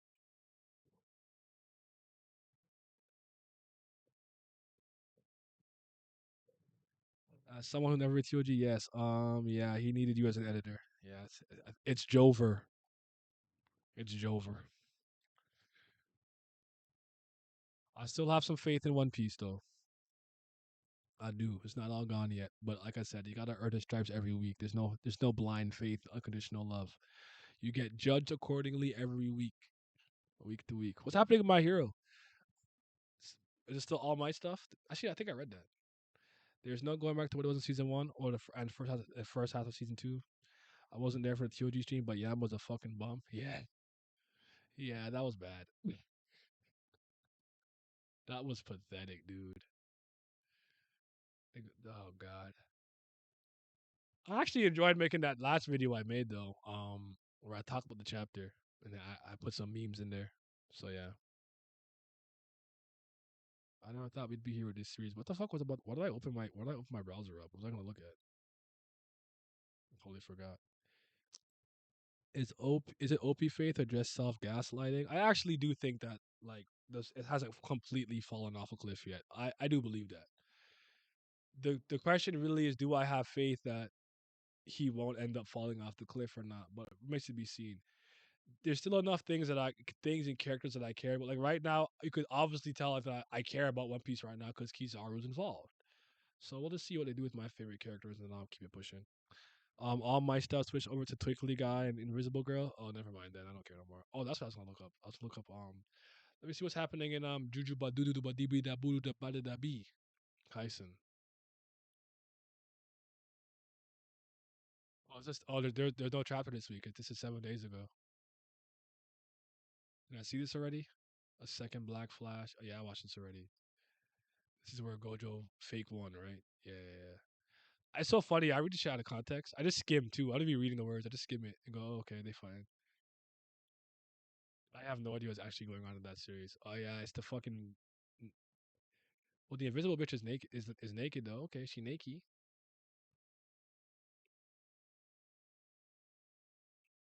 Well, I see. There's All Might overheating. Barry the Beating. Don't stop. Keep shooting. The final battle inspired me. Sophia later is beyond. Two-skate positioning. Sound waves. Earphone jack. Let you skate this blast. When the laser was shot, second round attack. Oh, the might though. I could hit you harder than that. Armor morphing. Creatine. Binding spirits. Grape juice. Please just vanish. Before my joy. Before my joy stops numbing the pain.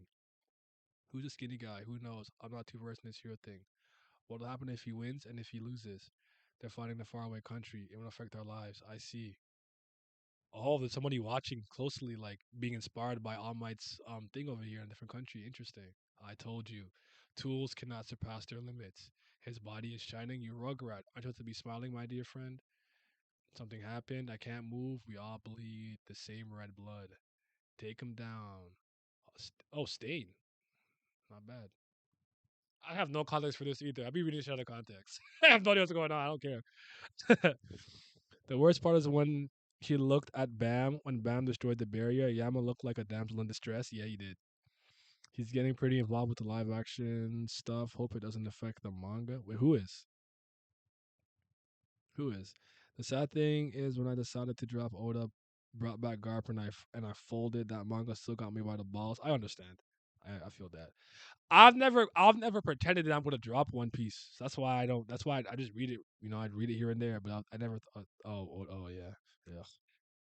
I feel like when you lose your passion for a series, it's impossible for the series to bring you back. That's how I feel about TOG. You think SC doesn't care anymore? You think he just wants to like be done with it? Hmm. Oh well, y'all have fun with that. Yeah, they got nothing to do with me. Um, I do wish all the big YouTubers would stop pretending they like it. That'd be nice. But you know, they got their connections. I know. I got some inside scoop, bro. Somebody leaked some shit to me, bro. I might have a mole. I'm, I may or may not have a mole. So yeah, just showing me shit. I'm like, that is crazy. You meant my passion for a series as a reader. Oh, I hear you. I haven't lost my passion for One Piece. I'm just very disappointed in a lot of things that's been happening. It's like death by a thousand paper cuts. It's nothing. It's not one major thing necessarily, but the characters that I'm invested in, I can't help myself. I've told you guys, I've read series I don't like for characters that I do like. Inuyasha is the example I usually use. I think that's Rumiko Takahashi's worst work. It's not Meizomi Koku, which is phenomenal. It's not the one with Lum. What else? Usura Yatsuda is not that. It's not Ranma one half. But I love Shishomaru. I used to sit through mid just for Shishomaru moments. So yeah. You're unmoved in the notion that they generally don't like the live action. Oh no, not that. I'm just being a hater for that part. But my point is that I know a lot of them are faking because they have connections to the staff, the people working on it, some of the actors, um, and some people in the industry, so things of that nature. So they're incentivized not to step on any toes and to just be a part of what Kwame Brown calls the go along, get along gang. But I don't respect that. But again, that's why I may never get rich. Maybe I have too much integrity. I don't know. Oh yeah, do you like Cyberpunk? Yeah, I liked it. I liked it. Only Wagner can save TOG. Yeah, we need General Cabrera discussion since KG caught up. That boy got some takes for sure. We'll get it. This is one of those series that I like having a conversation when someone just catches up. I did it with Glam. I did it with Vince. I did it with Townsy. So we'll just do it again. We'll get me, you, Bao, Carter, or Sandy, whatever. If he's around in the chat, we'll get it popping. Get it popping. I'm recording it though. I need that content. I need that content. I think the next thing I'm doing for Cabero is the transcendental question, but I can't. I should probably do it early and drop it as an early release on Patreon. All things considered, I have to finish making my fucking subscribe star. Uh, it's one of those series I need to talk about more, or else I forget a lot about it. Yeah, I agree with that. It's just because it's dense with information, and unlike a certain other webtoon, none of it's really useless. So having to have weekly discussions and consistent discussions about it is actually what keeps you in the fray. It keeps your mind sharp on it. If I did not read Kubera weekly like that and talk about it weekly, I don't think I'd be as knowledgeable as I am about it. The chat definitely be helping me. So yeah. So yeah. But also gotta start doing some watch parties in Discord. I keep saying I'll do that. If I talked about Kubera the way I did One Piece, I have respect. Yeah, I feel it. I'd be so much more knowledgeable. I feel that. I feel that. Fucking now with One Piece for a while, it wasn't like this. I just loved it so much. I remembered everything because I was a person who used to be able to tell you exactly which episode and which chapter certain events took place. Like Naya, what episode does Luffy go Gear second? 273. Oh, thank you. Oh, what does he beat Rob Lucci? 309. What episode does Kizaru kick Drake and them niggas? 403. There's some I remember, but like I used to be really good at that. I can't do that anymore. Recently, I heard a theory that Lee's died in the past and was resurrected with Hati Vishnu.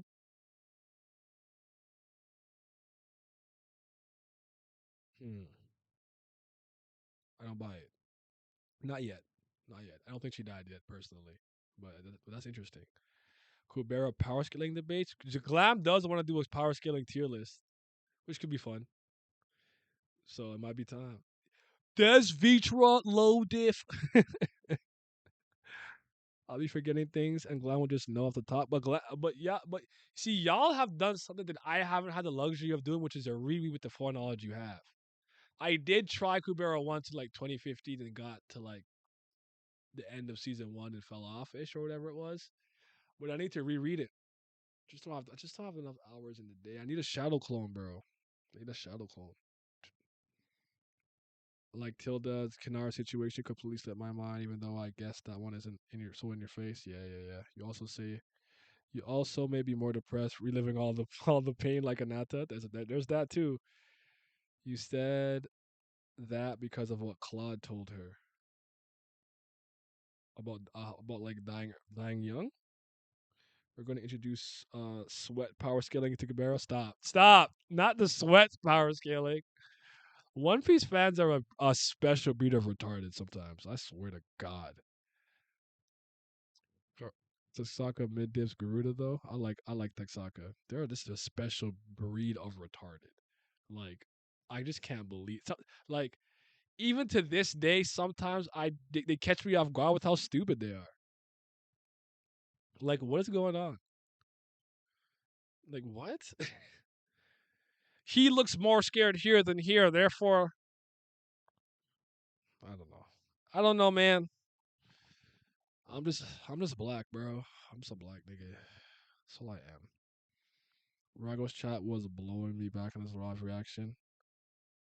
If I ever have the luxury to get that many subscribers someday, I hope I don't cultivate a fan base or a fandom or subscribers, whatever you want to call them. That vitriolic. I know a lot of them are probably really young, though. I get it. If you're like 16 on the internet, you're just unhinged. But I do think that growing up in this era is different than me, because there was a time before, before I was allowed to be on the PC like that, and there was a time when I used to be on a computer or be on the internet, I had to be on a computer or a PC or a laptop or something, right? So yeah, so yeah. I have some outliers, but generally speaking, I like my subscribers and people that come here. We got some, we got some cape wearers and brain dead niggas, but for the most part, I like what we got so far. You're not ready to hear about centimeter scaling? Oh brother, I used to do that shit in like 2011. The average oak tree is this size, and Luffy is 5'8", and in this panel, therefore the oh, you can't take it seriously. Power scaling, pixel scaling, height scaling is crazy. Shout out to the anthropologist. Ugh, fam. What was it that what do you guys remember Sabo moves at the speed of fire? Did I ever tell you guys that story? And it was so brain dead for a second I thought about it. I'm like, wait, no, that's stupid. That's the stupidest thing I've ever heard. But I thought about it for a split second. And nigga told me Sabo moves at the speed of fire. And in my head, for a very split second, I'm like, is he talking about like ignition speed, the way it spreads speed? This fire. I don't know. This is stupid. This is the dumbest I've ever heard. I was so dumb for a split second. It put me in again, jutsu. I'm like, I'm thinking about it. I'll never forget that. Speed of fucking fire. Remember Kubera D&D? I never forgot, but I told everybody I was doing that next year. I already pushed it to next year when I was told about it. I said the D&D for Kubera will be a next year endeavor. I don't have the time and the energy to do it now. So, but yeah, I do remember though.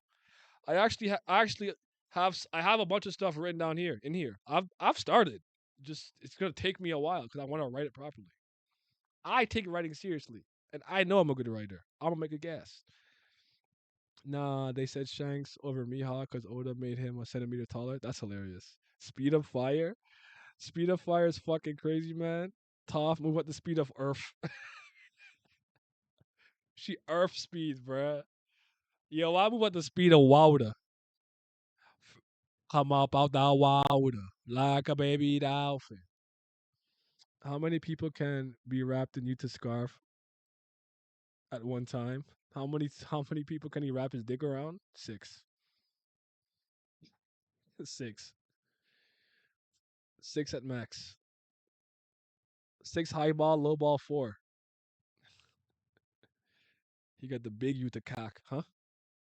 I was hacked. Let me look at this state of play shit. They got some they got anything I care about. I like one thing. Let me look at this.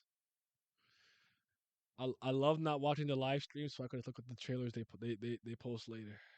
This is the method. This is the way. Is it still live? No, it's not. Okay, PlayStation. PlayStation.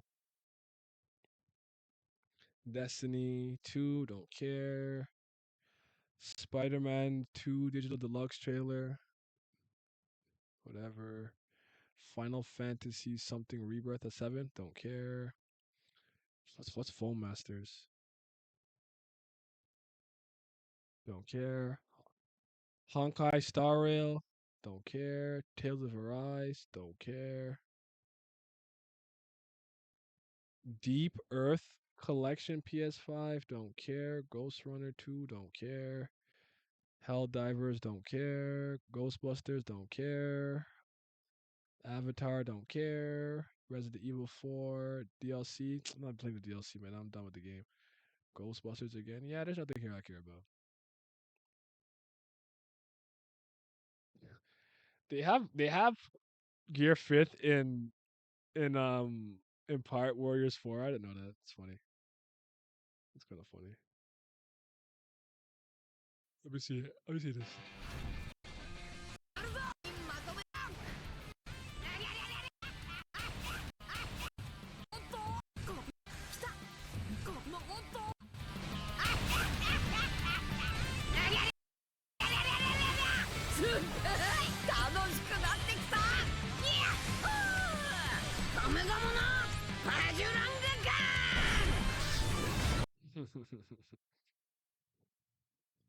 Shout out to now. Where does that rank to other Nashtikas? Reacher got the Shenlong. He got the Porunga. He pulled out the Porunga. I know that for sure. There are actually character attack regeneration in terms of the stats on Kubera. We keep the R for character cards and card games, so they are legit. I actually do think you can power scale with Kubera. It's a fantasy romance. Listen to what she says. So I just don't do it. But we've had power scaling discussion. We're gonna have one, but just stay tuned. Didn't watch the direct, but I heard Thousand Year Door remake coming. I was gonna play that, but I guess I'll just wait for the remake to drop. Did you play the first Paper Mario? And or Super Mario RPG Legend of the Seven Stars? Because honestly, I would say go in order since you have the chance to do it now. But actually, I don't think Paper Mario has a remake. But I do think it's on the Nintendo whatever the fuck shop the Switch has.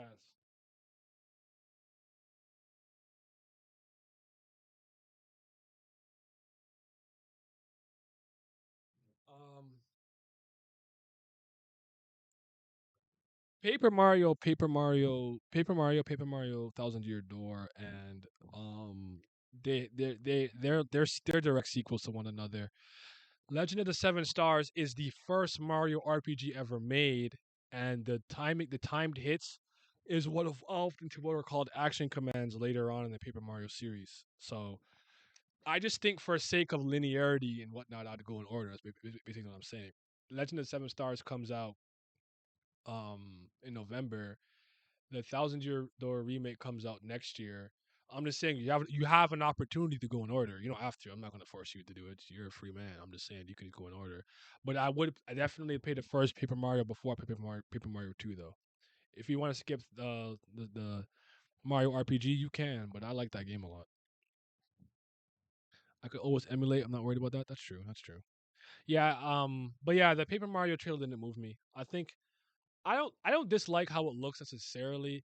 I think the upscaled version that I play on PC looks better. I think it has timeless graphics. I don't like the music more, and I don't want a Paper Mario remake. What I wanted them to do for years was to make the sequel to the Thousand Year Door, and they didn't do that. They made Sticker Star, Color Slash, and Origami King, which I have no interest in. And now that I have Bug Fables, now that I have like Sea of Stars, I know Sea of Stars is mostly connected to like traditional old school JRPGs and not particularly Mario RPG, but the timed hits are from that. Seahorse Saga, Born of Bread, and like Bug Fables. Like I'm good now. I'm eating. other indie companies are doing what you wouldn't do, so it's too late. You can't get me back with this. Now, Legend of Seven Stars is a Super Nintendo game, and actually platforming in that game is a little annoying. So with some modern updates and stuff, I think it'll be a better time. And I haven't actually played that game in a really long time. Like last time I played Paper Mario was last year. I usually play it every year, at least once. So last year's the last year. I actually haven't played it for the year yet, which is funny. I haven't played it this year yet. But yeah, anyways. I thought they all existed in their own worlds. I think after that you could probably go that, but 1 and 2 are the ones that are pretty much direct sequels. They're direct sequels. Like you'll see characters and they'll bring up things from the first game in two in Thousand Year Door. But other than that, not Legend of Seven Stars. That no. Not no. But I'm just saying in terms of chronological order of Mario RPG releases, I'm just saying you can go in order. That's all. The only one actually currently playing is Inside Story, but the Mario and Luigi games are different. That's its own connected universe, Mario and Luigi games. But those are cool. I played all of them except Paper. I think around Paper Jam I stopped. Was it Paper Jam? I didn't care about that. Wait, what did you say? They're actually wait. Oh, this one season one. It's a sequel. I'm definitely playing it first. Yeah, yeah. So yeah. So anything that's called Paper Mario, Thousand Year Door. And if you liked it a lot and you maybe think you'll have a good time with 7 stars, you can look at it. I can play it. I think I actually didn't watch the new trailer for the 7 stars. Let me look at it actually. I'm here. Might as well. I didn't look at the trailer. 'Cause I already saw the first one. I'm gonna get the game, or so I just feel like there was no need. But let me actually look at it. Why did you give me Hungry Box first, nigga? I don't give a fuck about this Smash, nigga, bro.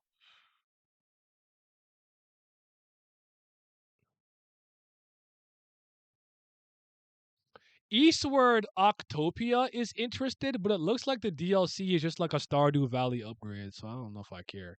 Dave the Diver looks really dope though, but I knew about that game a while ago. Where the hell is the fucking Mario RPG trailer? Am I fucking blind? Oh, there it is.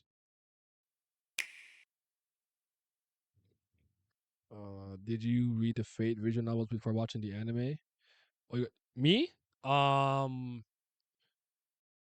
yes. No, I technically saw like 4 episodes of the Studio Dean, and then I played the visual novel. But once I knew, but that's when I researched and learned that it was a visual novel first, and I like to play the original medium before anything. So yeah, so yeah. Um.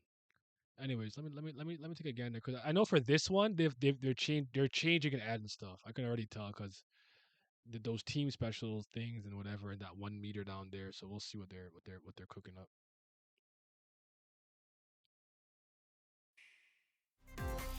Mario's first RPG adventure returns. The so Super hype, Mario RPG game is back with updated graphics. Let's go over some new and returning gameplay features. Time your button presses with action commands to increase damage dealt or decrease damage received. When you time your attacks perfectly, you can now damage all enemies at once. Every successful action command will fill this gauge. When it's full, you can unleash the 3-character triple move. Depending on your current party, the move will change, so experiment with different combos. During your adventure, you'll encounter bosses with colorful personalities. After clearing the game, you can fight some of them again. Oh, we can run it back. But these powered-up bosses aren't gonna be easy. It just said 9999999, nigga. What the fuck? Boomer, hello. Set off for adventure with Mario and Friends when Super Mario RPG launches on the Nintendo Switch system November 17th. Pre-orders are available now on Nintendo Shop. That's what's up. Is it on loop? What the fuck did it start over? That's what's up. Yeah, I'm excited for that because that's not a game that I played that often, and but I played it after I played Paper Mario games, and I'm like, this is actually really fun. But there was some SNES jank because I don't think it was suited for like 8 directions like that because it's kind of more like a gridlocked up, down, left, right with the joystick. So yeah, Garuda was 52 and Tasaka 51. I lost. But Paper Mario is special. It's special. If you've never played them and whatever, and you have an opportunity now to get it on Switch, I recommend it. I really do. That game, that game is a major part of my childhood. Oh yeah, Gumbrella. I don't know if I care about Gumbrella anymore though. I'm. Is anybody in here a Disgaea stan? Like anyone here like the Disgaea games? I'm so mixed on 6 and 7 because I don't like the transition the transition into 3D. It's not moving me. It just don't look right. I don't know what to do with this guy anymore, bro. I really don't. I don't care about Splatoon. Oh, is that Luigi's Mansion too? So the Switch is just not the PS4. Just remaking everything and re-releasing stuff. Nice, nice, nice, nice, nice, nice. Cool, cool, cool, cool, cool, cool, cool. Detective Pikachu returns. That's unserious. I don't know what Unicorn Overlord is. F-Zero 99. Is that new? No, it's an old game. Niggas talking to me about you might get F-Zero. That's unserious. I do like the first War Groove, but man. All right, y'all. I'm about to go to sleep secretly. I'm gonna post this um on the thing channel, the VOD archive channel. Slurp money, money, yummy. Um, and I have to upload a couple of things, and I don't think me and Vince are gonna be able to record an episode tonight. I do still want if Townsy is ready, I'll record my strong nigga trio tonight so we can get up tomorrow. I'll see if he's up and available, see if they're up, but we'll do that. Yesterday it was my fault because I was streaming for so long and Townsy was ready. He was ready to go. It was good to be me and Townsy that day because Trent wasn't feeling well. I won't be lying. Quietly's a nigga. Like he knows exactly when not to respond when we needed to respond. And oh shit, my bad. Like he has some nigga shit, so he just don't be responding as us. But I'll let y'all know. But y'all be safe. Thank you for rocking with me. Chapter was cool and all. Kizaru season. Welcome to the light show. That's my boy. Yes sir.